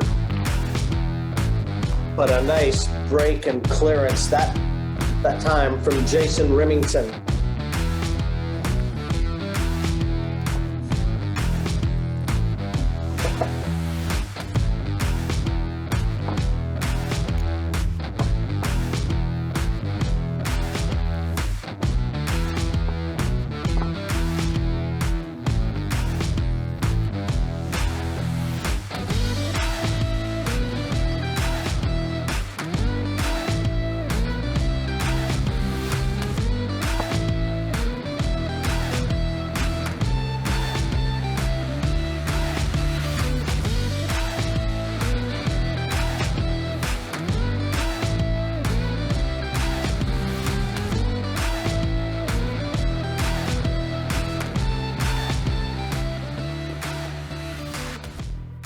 So frame number 5.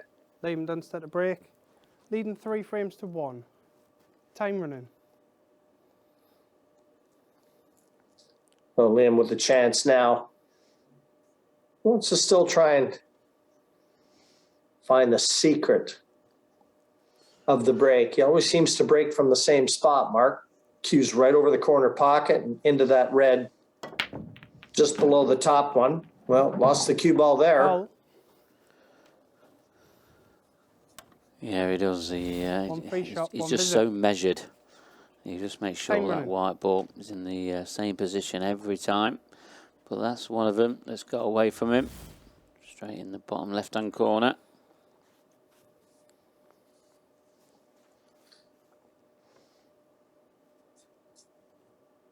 Yeah, it's strange that he employs that break because that is a break 10 seconds. with a runaway cue ball.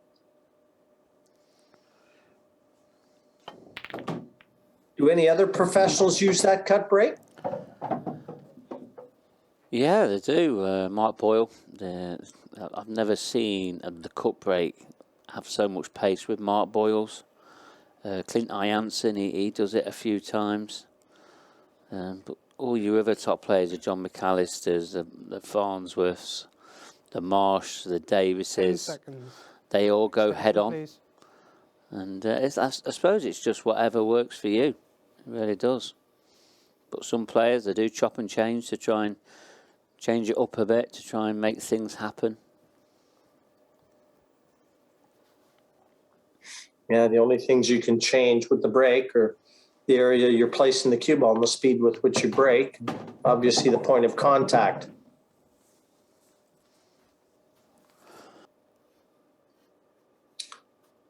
But that's one of the equations that all these top players look for, is to get the measure of how a table is breaking and find that golden spot.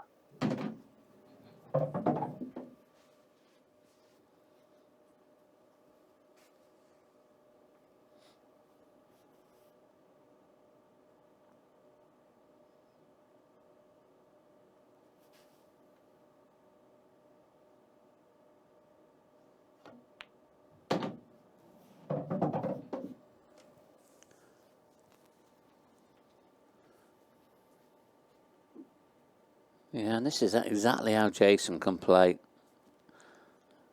He can also play some great stuff at times.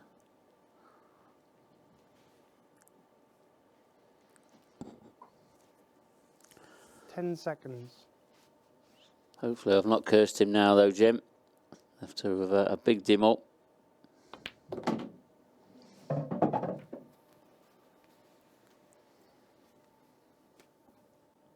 Yeah, needed that cue ball to slow down. I think it did just in time.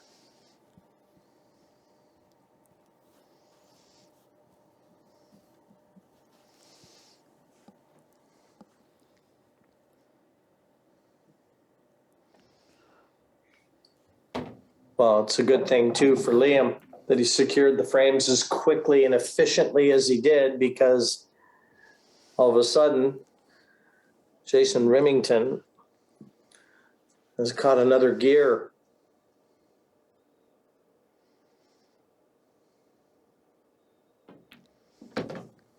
And you just know that Liam did not want to leave it to where it might be one of the last two frames where he needed one. Now you're tempting fate. Frame. Jason Remington, 2 in a row. Back to 3-2. Chance to get out of the last match of the evening with a draw.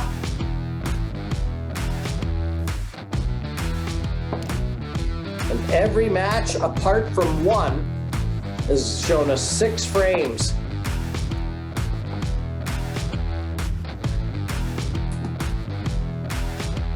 And yet, just that one draw, Mark, that one elusive draw.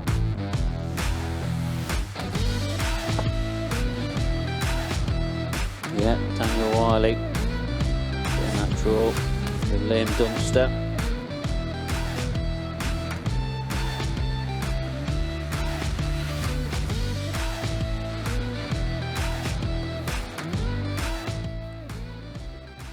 Final frame. Jason Remington at break, trailing 3 frames to 2. Time running. Well, we'll see if Jason can break and get out with a draw to salvage a little bit of pride and make the drive home just a little easier to weather.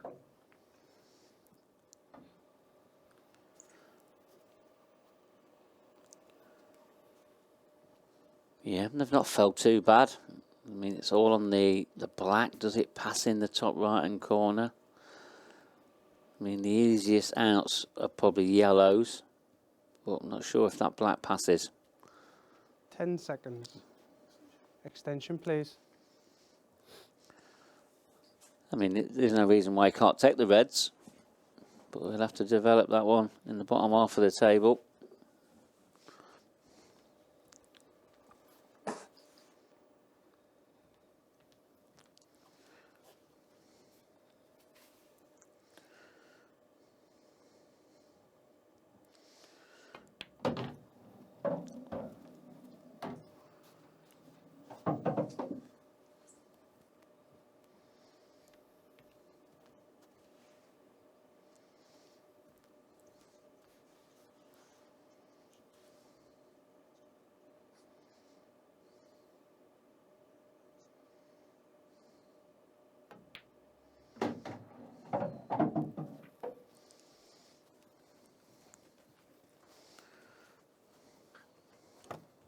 Red nearest the bottom right corner presents the biggest problem, the biggest challenge. And again, assuming the red nearest the black passes into the corner. As yet undetermined there. 10 seconds.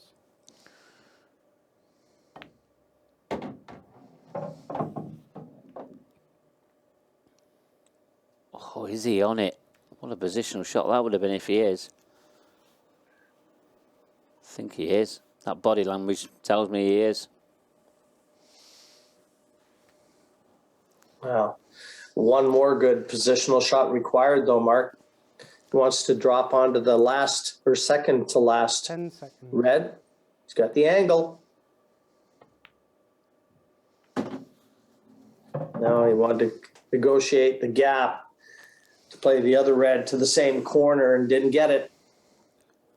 Would have been a tall ask. Yeah, it would have been. I mean, this is a tough shot. He either tries to cut it back into the right centre or he plays a double. I think that is all he's got. It is. And this will be some shot. A highlight reel shot, this one. Wow, it's close. Oh. We call those time shots. How about that? What an effort. Well, it was a highlight reel shot. Some kind of shot from Jason there. And how about this? Lost the first three and won the last three. So it was a good thing for Liam Dunster that he only needed the draw because that's all he got.